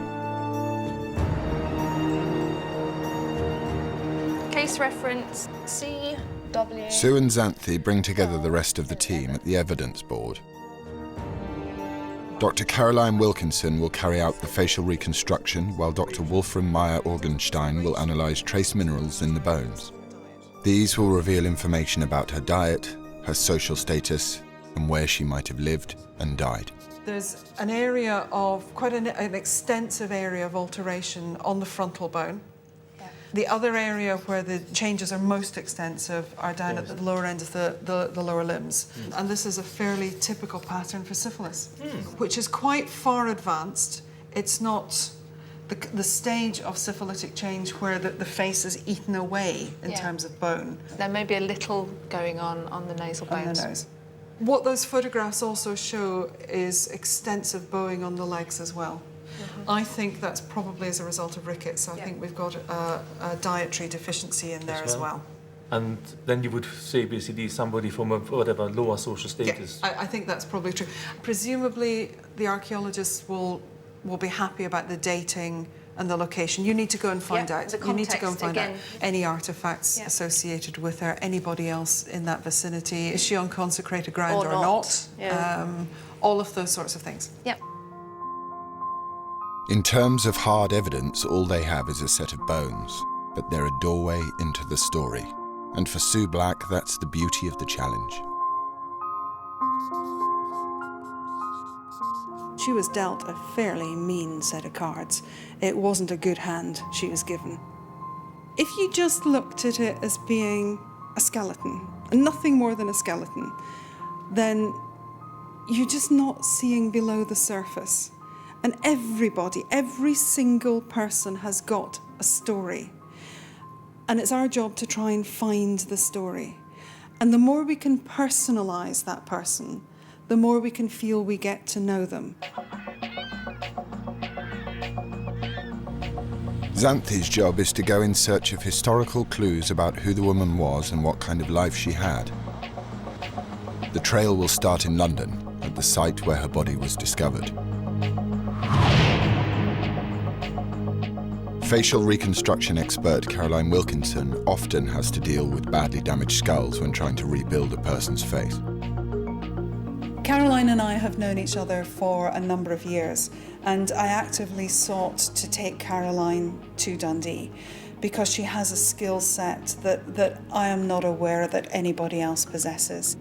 She is the best at what she does. So that anything that comes into here that involves faces, it's Caroline, because that's her area, and nobody will beat her in that. But the diseased head of our woman will pose a unique challenge. Before Caroline starts work on the reconstruction, she examines the skull with her colleague Caroline Needham.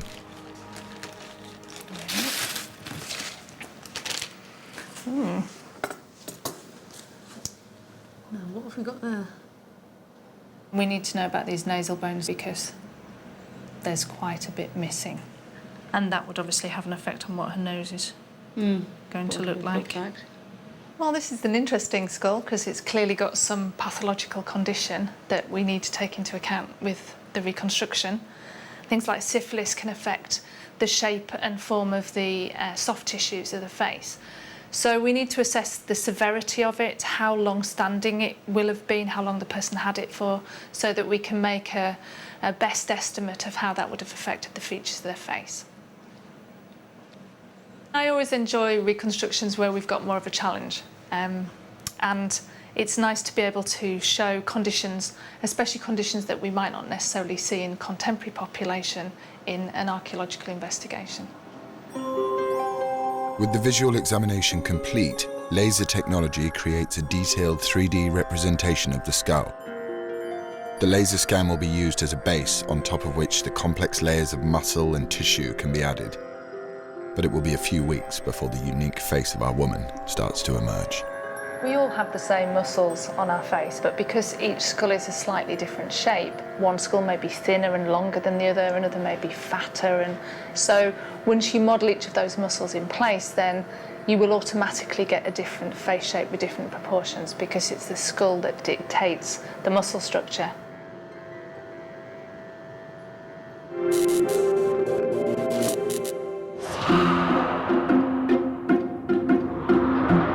Xanthi arrives in London to learn more about where the skeleton was found and start building a picture of her life. What this historical research is allowing me to do is to really investigate people's experiences at different times throughout history, because normally I actively don't look into the person's history because your report has to be objective, scientific. There can be no personal influence. I start with the science and it ends with the science because it has to, because it's part of a forensic process.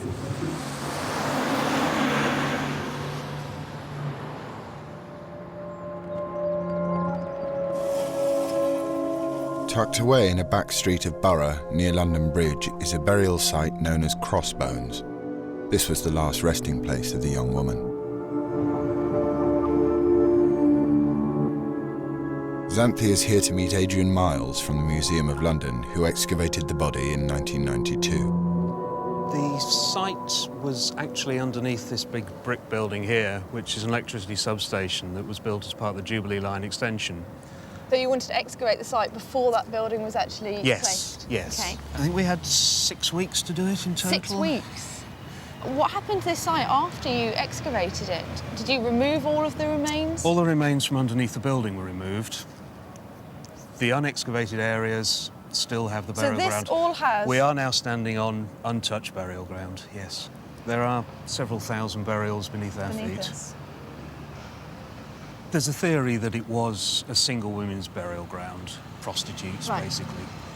By the period that we're excavating at, it's very much the poor ground for the parish of St Saviour's, in that The people who would be buried here would be the poor of the parish, bodies found in the river, people from the workhouse. So people who couldn't afford afford to pay for their own burials.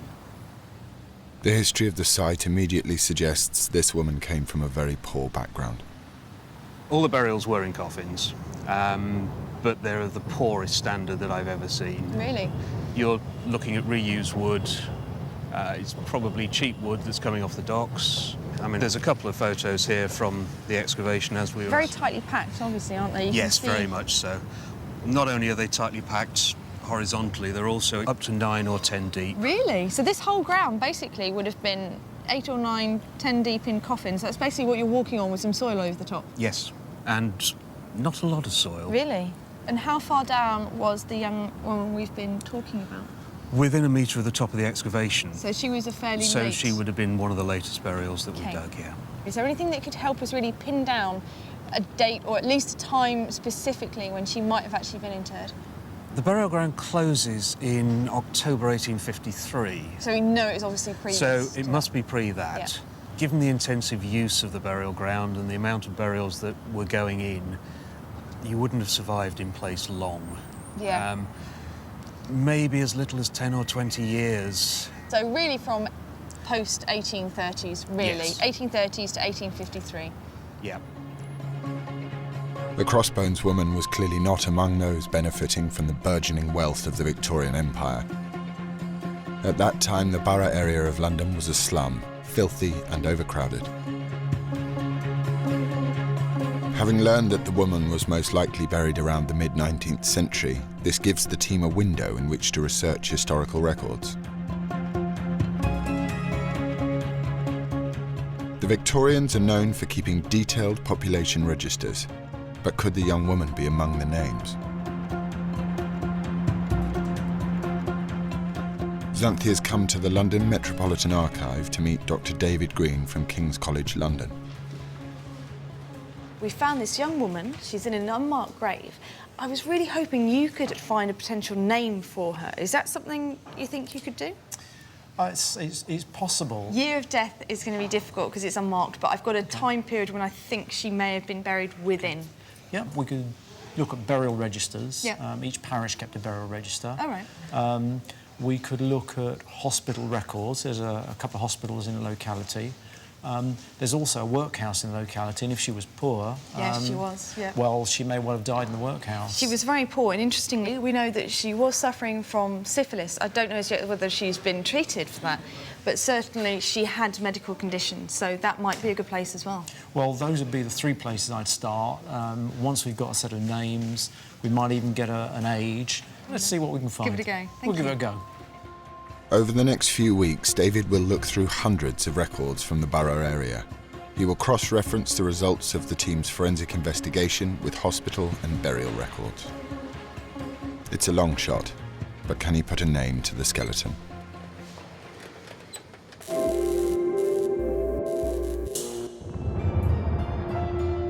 The context of where and how the skeleton was found points to the woman having come from a very poor background. Now it's up to science to confirm whether her bones back up the historical evidence. In Dundee, Wolfram is carrying out further analysis of the bones. How is it looking? He knows what he's talking about. He, to my mind, is the grandfather of all stable isotope analysis. There is nobody else that I would go to. There is nobody else that I would trust in terms of relaying that information for a forensic investigation. By studying the carbon and nitrogen isotopes within the bones, he can discover details about the person's diet and geographical movements during their lifetime. But in this case, the fact that she was riddled with syphilis has broken down the composition of the bone and is affecting the results. Just by looking at the bone, you can see the attack that has taken place. A bone, no matter which bone you're looking at in the skeleton, has a pitted appearance. So the chances are that we will not get any meaningful data which would give us an indication about geographical provenance. Although he won't be able to reveal the woman's geographical movements, Wolfram has been able to uncover vital information about her diet. The carbon signature was suggesting a diet that's sort of at the lower end, so omnivore, not that much meat in the diet, more vegetables and whatnot. This means our woman ate very little protein, confirming that hers was not a life of privilege. Xanthes arrived at the Museum of London, one of the world's largest collections of skeletons, holding an extraordinary 17,000 bodies in its vaults. The Crossbones woman was one of 148 skeletons found at the same burial site. A high proportion of them were infants, reflecting the high mortality rate in poor areas of Britain at the time. Xanthe is meeting curator Jelena Bekvalak to see if the bones of the children can shed new light on the early life of the Crossbones woman. That area particularly wasn't a very nice area at all. I mean, it really was known for being quite a sort of a slum area, bad cases of things like cholera and infection. So not a very good environment at all for being born into and then trying to survive and living. So you were doing very well actually to sort of live and survive in that sort of condition. So is there anything within the actual skeletons that can indicate that they had poor diet, so, you know, a relationship to their lifestyle? Yeah, there are. Something like rickets is something that we might see in the skeletons. This is a femur, so that's your leg bone, and this is on the right-hand side. How old is this individual?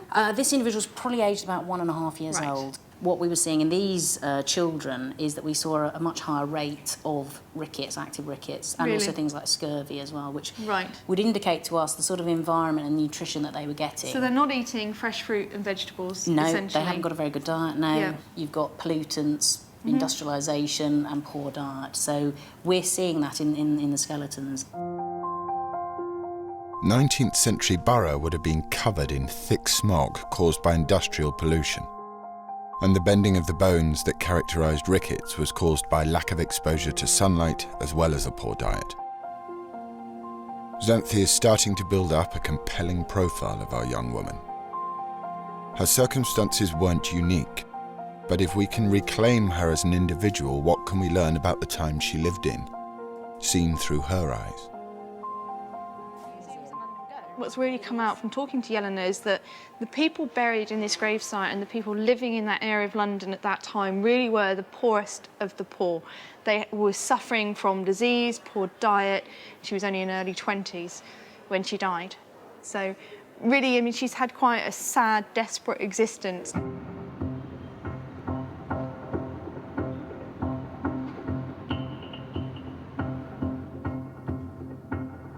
Back in Dundee, Caroline is starting the facial reconstruction. The first thing that we do is to build up the muscles of the face one by one onto the skull. So we have a database of pre-modelled muscles. We import each one and then alter it to fit the new shape of the skull. Each muscle will give the shape of the face at that point. So the skull dictates the muscle structure and the muscle structure dictates the overall facial appearance. And then we can look at the details of the face, such as some of the features like the nose and the mouth and the eyes and the ears, and position those from looking at the morphology, which is the shape of the bone. The next stage will be to uncover precisely how the syphilis would have disfigured the woman's face.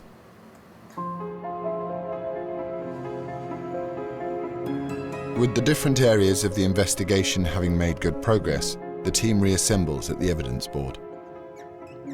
We think that our young woman died towards the end of use of this particular graveyard because of where she was located. She's quite close to the top, but she was left in situ. The grave wasn't marked, so we don't know who she is exactly when she was buried, but there may be records that may help us indicate who she might have been. The team now turn their attention to finding out how this young woman caught her disfiguring disease. We're not talking about congenital syphilis here, are we? No. We're talking about sexually transmitted syphilis. Because if this was congenital syphilis, that means, you know, it was passed to her from her mother. Yep. Then the effect as the bones and the teeth are growing, they are deformed.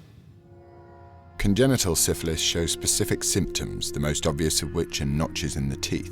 The Crossbones woman's, however, tell the story of syphilis caught through sexual contact.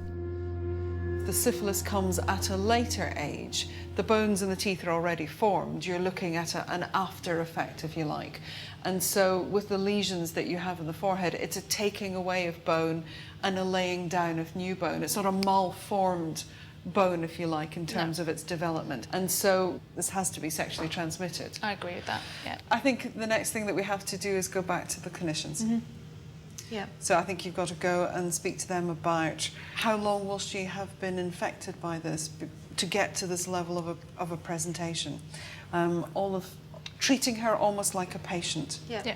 But I do think we can quite happily ignore this as congenital syphilis. This has to be sexually transmitted. Yeah. Everything points to the fact that we're looking at somebody who's low socioeconomic status. She has a sexually transmitted disease. So it's not painting a wonderful Victorian Christmas card scenario for her. It's the much more gritty, realistic side of where do I find the next meal that will keep me alive.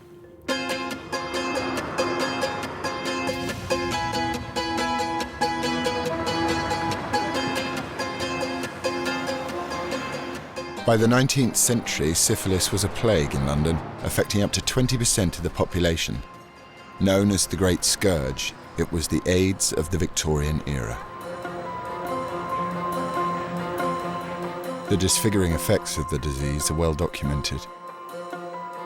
Joseph Town was a medical artist at Guy's Hospital in the 19th century.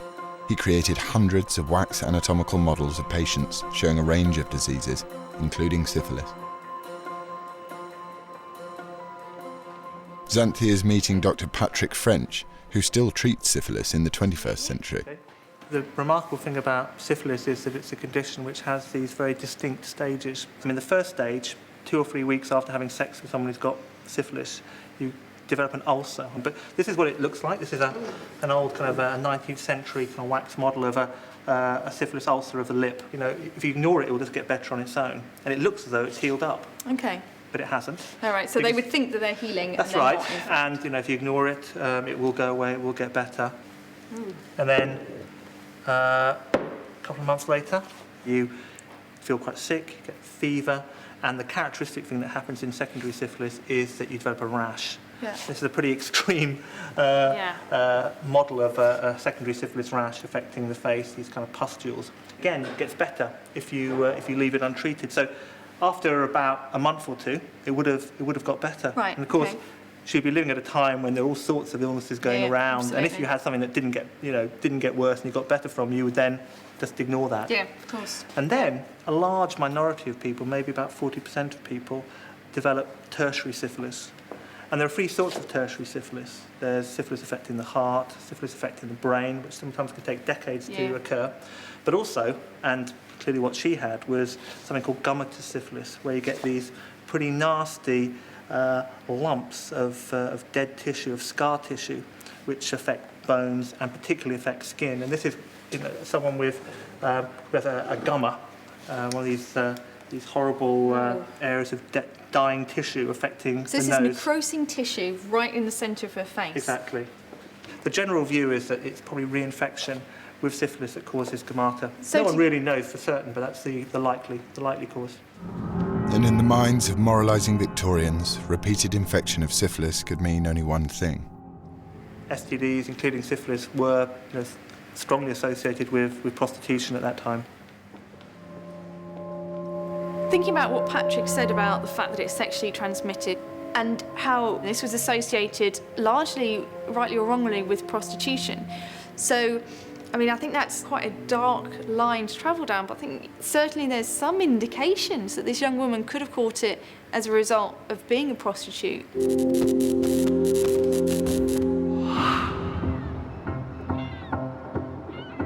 Now the team has more information about how the disease would have affected the woman's face, Caroline can start adding the scarring to facial reconstruction. I'm now trying to add the disease process, the syphilis, so that we can see the lesions.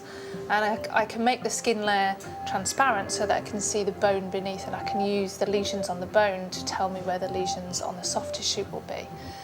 So I've just been positioning lumps of clay over the surface of the skin, coming through the skin, that are related to the lesions on the bone.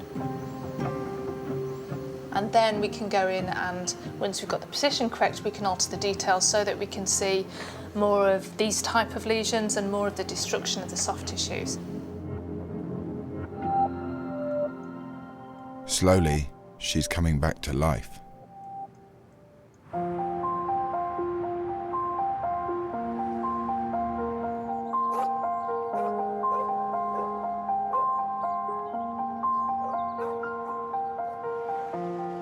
The pomp and prosperity of the Victorian era masked a dark side of poverty and prostitution. Unless you were born or married into wealth, 19th century London could be a harsh place for a woman. Sadly, with few employment options and barely any state support, it was all too easy for a single woman to fall on hard times. Many found themselves trying to gain entry to the refuge of the destitute. Founded in 1806, it was a charitable alternative to prison for petty criminals who the authorities thought could still be reformed. Xanthi has come to the Hackney Archives in London. She's here to look at the details of people who applied for entry into the refuge of the destitute. The entries reveal just how many young women turned to prostitution. It's number 68, narrative of Mary Harris, 18 years of age, of Bath. Her father and mother died when she was very young. About 3 months since, she was enticed from the service of a Mr. Levy, Westcott Street, Bath, by a gentleman's footman and brought to London. He forsook her a week after the trial in town, and as she has been a prostitute in the house to which he brought her till about a week ago. Read the petition of Sarah Wade, 18 years of age, of St Saviour's Parish, Borough. Before she became a prostitute, she lived a servant with a Mrs. Beaumont, a foreign lady, upon whose leaving England the petitioner was left destitute, when she was seduced by some young women who persuaded her that she might earn more money by prostitution. On account of disagreement, she left her father and has since been a prostitute. All of these women, even though they're only young, they're only 17, 18 years of age, are really at the stage of desperation where they need somebody to help them. I mean, this is, their last hope. But if that last hope of refuge failed them, then prostitution was often the only option. It's very plausible the Crossbones woman too survived by these means. Xanthi has discovered that the burial ground where her body was found had a long association with the profession. In the medieval period, the area around the burial ground was owned by the Bishop of Winchester. He licensed prostitutes who became known as Winchester geese. When they died, they were buried at Crossbones. To this day, people tie names of so-called single women known to have been buried in the area to the gates. It has become a shrine to their memory.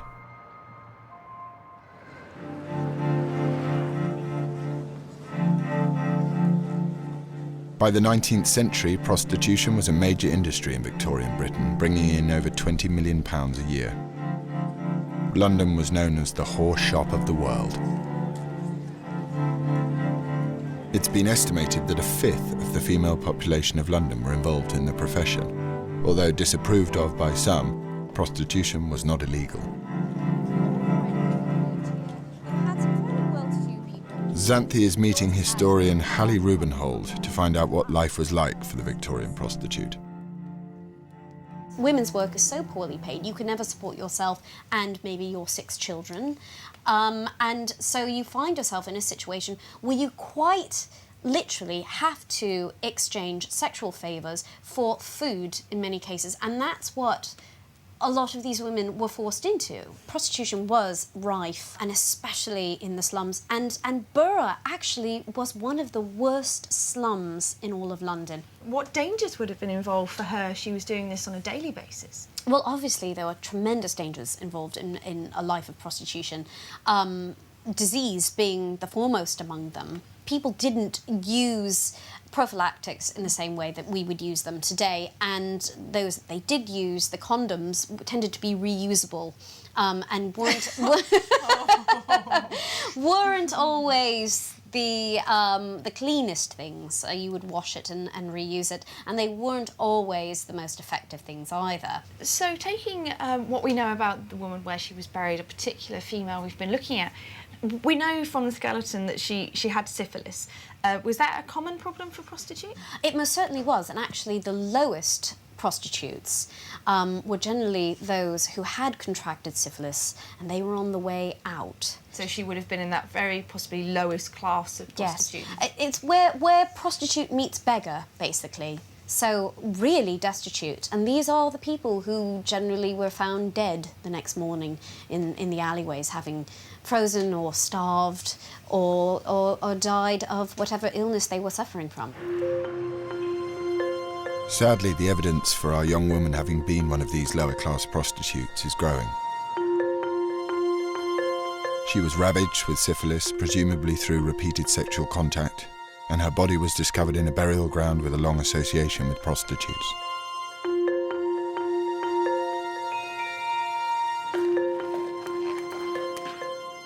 But what can the woman herself tell the team? Sue is putting the skeleton through a very 21st century examination to see inside the bones.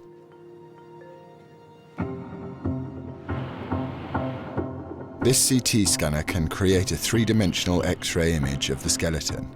This allows Sue to look for signs of trauma or illness not visible to the naked eye.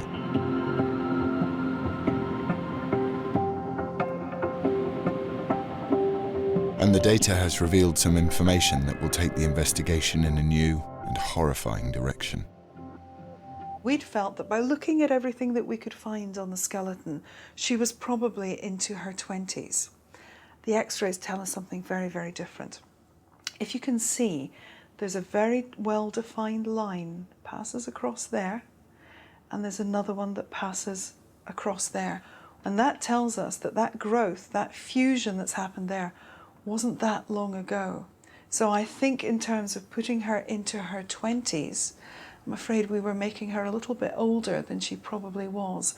I think it's more likely that she was a late teenager, so that she may have been 17, 18, perhaps even 19 years of age. So in some ways it's really even sadder that what we're looking at is a teenager racked with the amount of disease that we could see apparent on her skeleton. And she's actually a whole lot younger than we thought.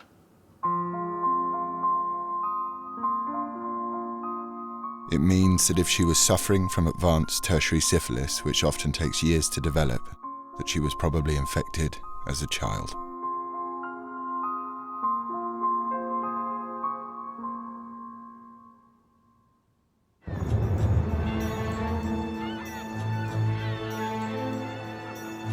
Sue calls the team back to the evidence board to discuss the disturbing discovery that this isn't the body of a woman in her 20s.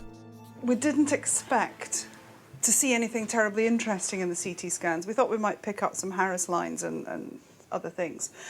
But what we did pick up is something that's likely to change what we thought was the original age for the young lady.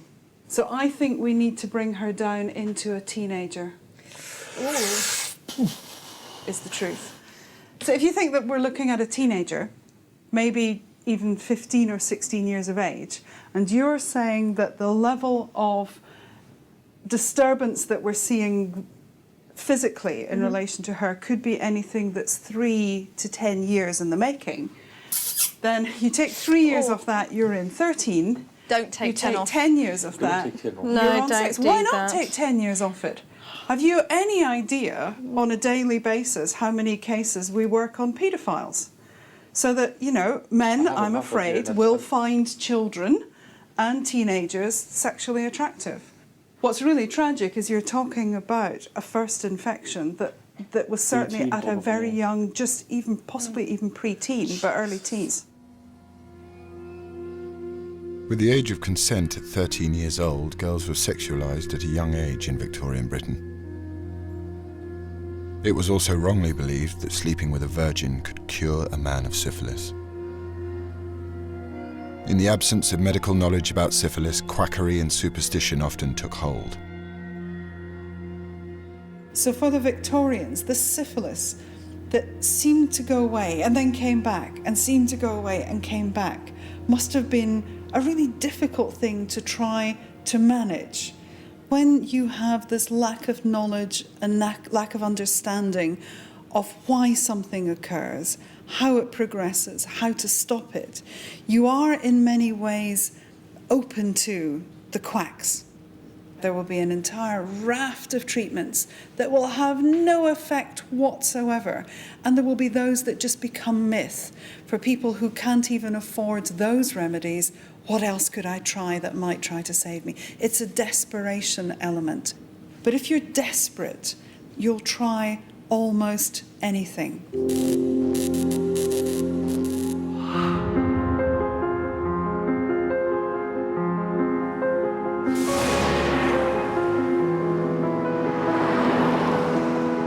Xanthia's returned to London to discover how the Victorians tried to cope with a disease that was so little understood. At the Science Museum, she's meeting Julie Peakman, who has researched Victorian treatments for syphilis. So what we've got here are some of the treatment bottles. That looks like a lotion or a cream which might have been applied to the skin. Right. And there are also treatments which can be ingested. So this is a mercury-based treatment. Now, I'm looking at this vial here and it says mercurial cream, poison. So this is obviously a very poisonous treatment. It was a poison, but mercury was thought to be the best cure for syphilis. Mercury was believed to help expel syphilis from the body, but the hideous side effects were well known, as illustrated in this Victorian cartoon. On the left-hand side here, we have a man who's purging and being sick into the bowl, and that was one of the symptoms of mercury because it was a poison. Yeah. Spitting and salivation was very important. One of the effects was balding. As you can see, this man in the chair here having his head attended to by one of the hospital interns. Would you lose your hair in patches or would you lose it all over? It'd drop off rather like with chemotherapy now. As the toxin starts to work, it would start to fall out. So, because I think you'd lose patches through the syphilitic change, wouldn't you? Because you've got the pustules on your head, but then the mercury would cause you just to about lose finish you off, yes. all your hair. All right, okay. And as you can see to the right here, this man's having his teeth seen to, and that was another problem, that the teeth fell out. Not only did the mercury do nasty things to you, it was also expensive. So if you were poor and suffering from syphilis in Victorian London, you had little choice but to throw yourself on the mercy of charitable hospitals, some of which had wards for the condition. Only one, the Lock Hospital, was dedicated to treating venereal disease, but getting in was no easy matter. She would have had to plead her case to access that hospital. She would. You had to go through the governors to be accepted, and they would have had to vet her and see her as a person that they would have wanted to support. But even if our woman had managed to gain access to mercury treatment, would it have had any positive effect?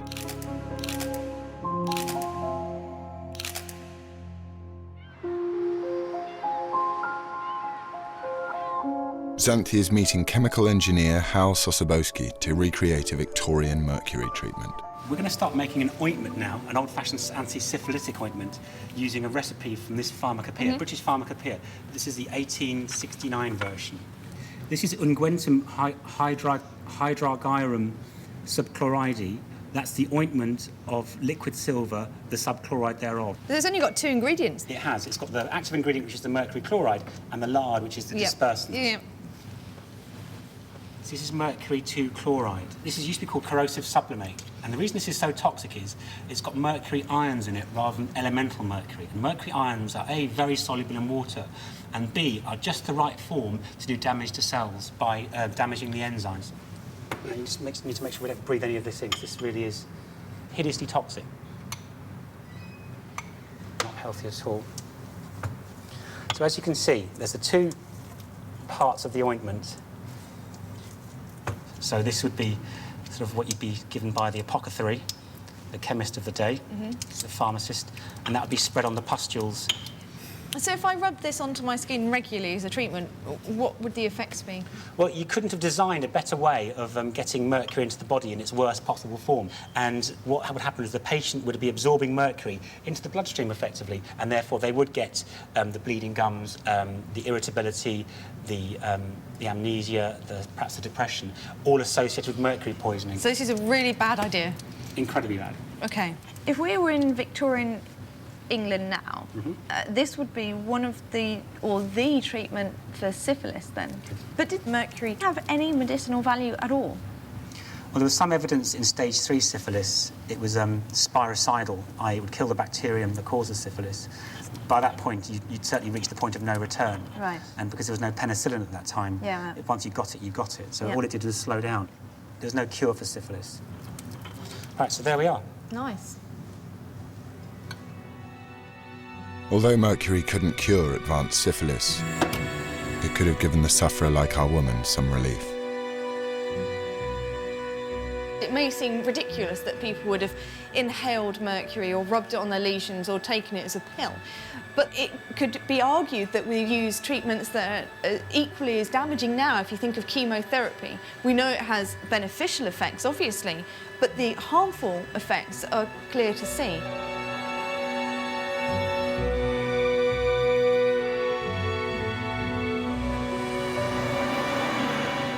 But this has highlighted another unknown aspect to this case. Xanthi still doesn't know whether or not our woman ever received any medical treatment for a disease that she clearly lived with for some time.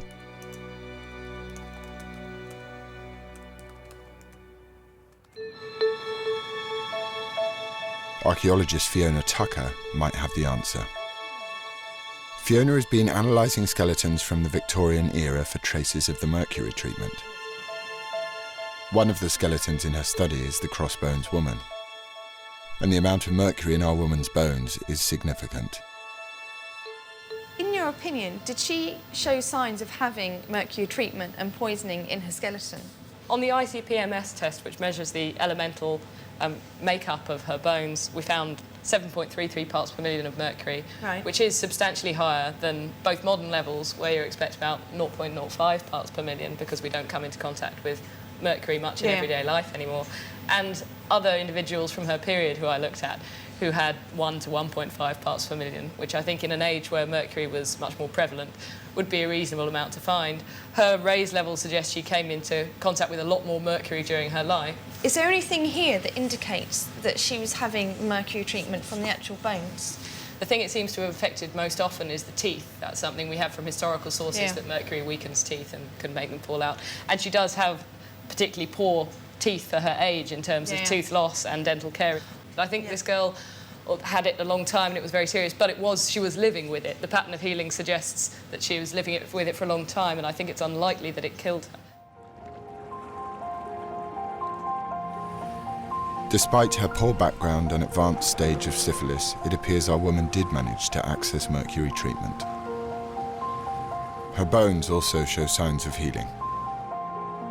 I've got a slightly more optimistic impression of the kind of society in which our young woman would have been living in. I mean, she had syphilis, it is a debilitating disease, but she had managed to access some treatment. Obviously, there was no cure, but certainly I'm fairly sure now that she didn't die of syphilis.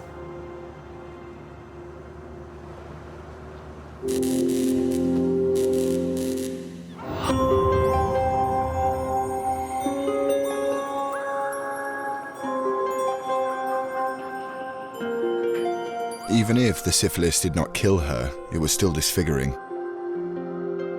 Back in Dundee, Caroline is almost ready to reveal the woman's face.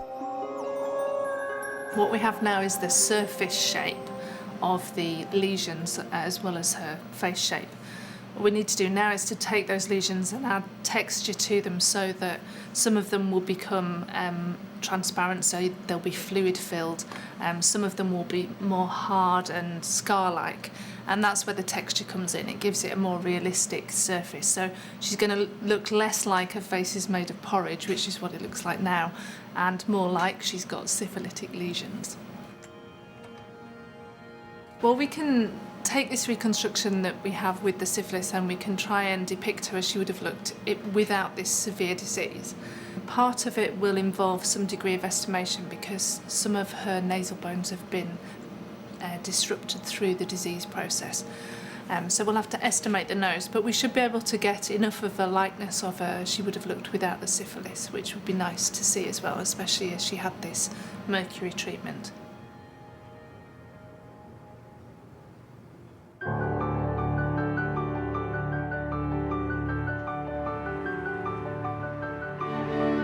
Xanthi has one last crucial job to do in London, at the Metropolitan Archive.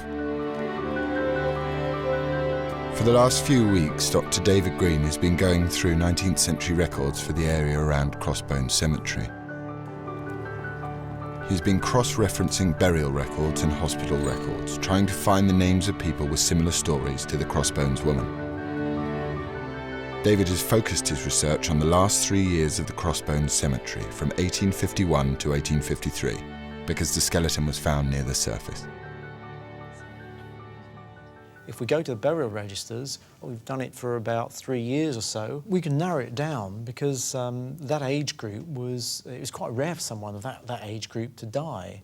Oh, really? So, yeah, I mean, you either died young or you died old, but actually in the middle there's relatively few people. David has narrowed down his research to a few names, but one of them stands out. So here we have the Dead Book. Yeah. The burial registers of St Thomas's Hospital in Southwark. It's a charity hospital. It takes a lot of poor patients. Right. And if she died in hospital, then it may be that she's in here. Oh, okay. We went and looked at the ages of people who died, and here we have this woman called Elizabeth Mitchell. She's 19. age 19. The date she was admitted, 5th of August of 1851. The date that she died, 15th of August. She only lasted 10 days there. This woman, there's something about her, because she comes from, or she's in the hospital in Magdalen Ward. That was a ward for women with venereal disease. Oh, okay. Oh, right. Okay. So, and on the right-hand side is a column marked medical remarks, cause of death. Oh, right. These are scrawled in, so doctor's handwriting doesn't change. Typical doctor's handwriting. Yeah, absolutely. But it looks like it says, ask the physician. Came in for discharge and sores, died under physician's care, and it looks like that then says, with pneumonia. Elizabeth Mitchell fits the profile of the skeleton. Aged 19, she came to St Thomas's syphilis ward for treatment of sores and discharge, but died on the 15th of August 1851 of pneumonia. Next, David looks at the burial records of the parish of St Saviour's, where the Crossbones Cemetery was located. Well, here we are in August of 1851. We know that she died in August 1851, and there she is. Yeah, number 2090, St Thomas's, as you said. 22nd of August 1851, 19 years. Is that Mr Day is the minister? Mr Day, the minister, buried her. So she went from the hospital and was buried by the parish. Her abode was St Thomas's Hospital, so they didn't know where she lived. Oh, right, OK. I don't know why, but for some reason, I kind of got a feeling about this woman. I think she's a possibility. Oh, that's quite exciting. That's exciting. Not for her, but for us. Yeah, fair enough. Yeah, historically, it's quite exciting. Historically, exactly.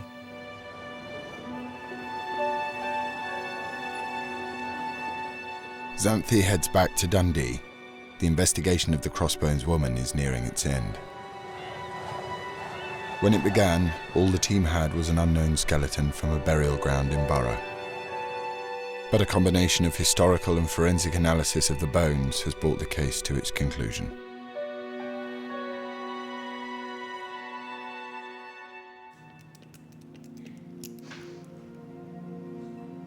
The team gather for the last time at the evidence board.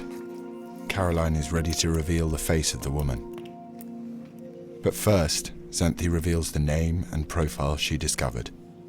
So the name that came up was Elizabeth Mitchell, and she was 19. So kind of at the top end. At the top end of what? 19's not an issue. It's at the top end of a possibility. She was admitted to Magdalen Ward, which is known as the foul ward. So anywher where the venereal disease Known as is the what? Foul ward. In St Thomas's Hospital, which is why we have records that. I know it very well. I used to work there. Okay.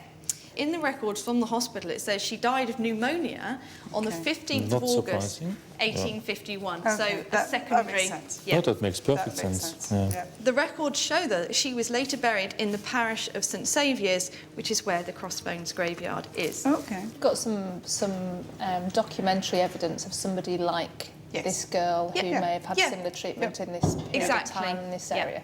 Which is quite nice. So you obviously will never know, but this does fit with her. She is in the right ward, she's the right kind of age. Excellent, well done. I was really impressed. Well done. With the historical research complete, it's now time for Caroline to reveal the final piece of evidence. We've done two here. So first of all, we've got the reconstruction that's done with the disease, so showing the signs of syphilis. Ooh. The face shows how the young woman would have been horribly disfigured by sores associated with the disease. So the position of these lesions is based on the position on the skull, that you can see. There was some destruction to her nasal bones at the top, but not at the base of the aperture. So we've got a loss of shape of the nose a little bit here with these lesions, but you can still see the overall structure. So that is pretty horrendous, isn't it? Yeah, and it's quite extensive, isn't it? It covers quite a lot of the surface of her face. Some of them are fluid-filled, and I'm guessing if she's getting discharged. Yeah. Okay.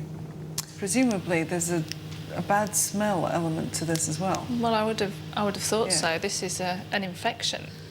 At the end of the day, you can't hide any form of a disfigurement really that occurs on face. There's no escaping your portrayal to the world that you're carrying this disease. No. Yeah. So it would have been quite obvious that she was suffering. Then what we decided we were going to do was to try and depict her without the syphilis. Okay. Because it would be useful for us, I think, in terms of seeing her as an individual, to see her facial appearance without this awful disease which had such an effect on her physical appearance. And if she'd had access to penicillin and such things, she could technically have been cured from it. Or never been affected. Absolutely. Affected in the first place.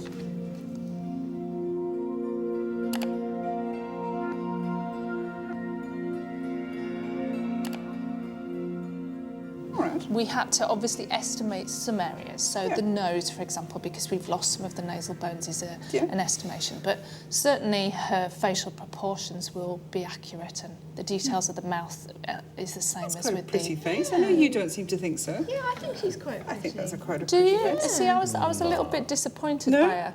Oh, it's good male perspective. Sort of, I think the kind as well would probably be sort of homely. Yeah. Homely. Excellent. Yeah, I think that's really good. Yeah. So it might be Elizabeth Mitchell. You never It know. could be. Age 19. Maybe what she looked like.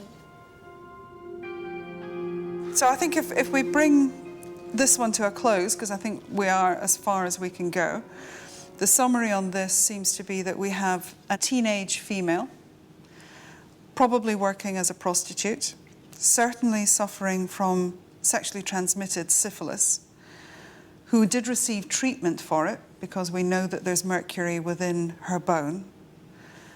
We suspect that she may have ended up, like many would have done, in a poor hospital, receiving some treatment, and like so many, she may have succumbed to a secondary condition, presumably as a result of her own decreased immune system. Pneumonia would be a very common one, and as a result, she's buried effectively in a pauper's grave. That's very sad, really, isn't it? I have to say. It is. We kind of knew this was never going to be a happy tale. Well, no, it was, from the outset. But I think this has gone as far as it can, and I think it's produced an amazing amount of information, really, that we hadn't anticipated. Yeah. And so I think it's a job well done. Who would have thought we got to a name? Yeah, absolutely. Sue and the team have been on an extraordinary journey to piece together the identity of a girl who died more than 150 years ago. I think the first impression that we had of the crossbones lady was just how small she was. And we had no understanding of the enormity and the strength of the story that was going to eventually materialise from this investigation. Being able to go back in history and using science as the tool to take you back in that history, and still working at the lowest, almost the lowest level of the sector of society, to still come out with a possible name. That's astounding. That really is astounding. That's not something we could ever have predicted as a possibility. Elizabeth Mitchell was one of thousands of people buried around Crossbones. In its time, it was a pauper's burial ground, but now it's become a shrine. One night a month, a group of volunteers assemble to remember and pay tribute to the dead. We gather here to remember the outcast dead, the paupers and the prostitutes who were buried here. People like the woman discovered at Crossbones led a life cursed by poverty and disease. And her story would have stayed buried forever if it weren't for the efforts of the cold case team willing to dig up the truth and disinter history along with the bones.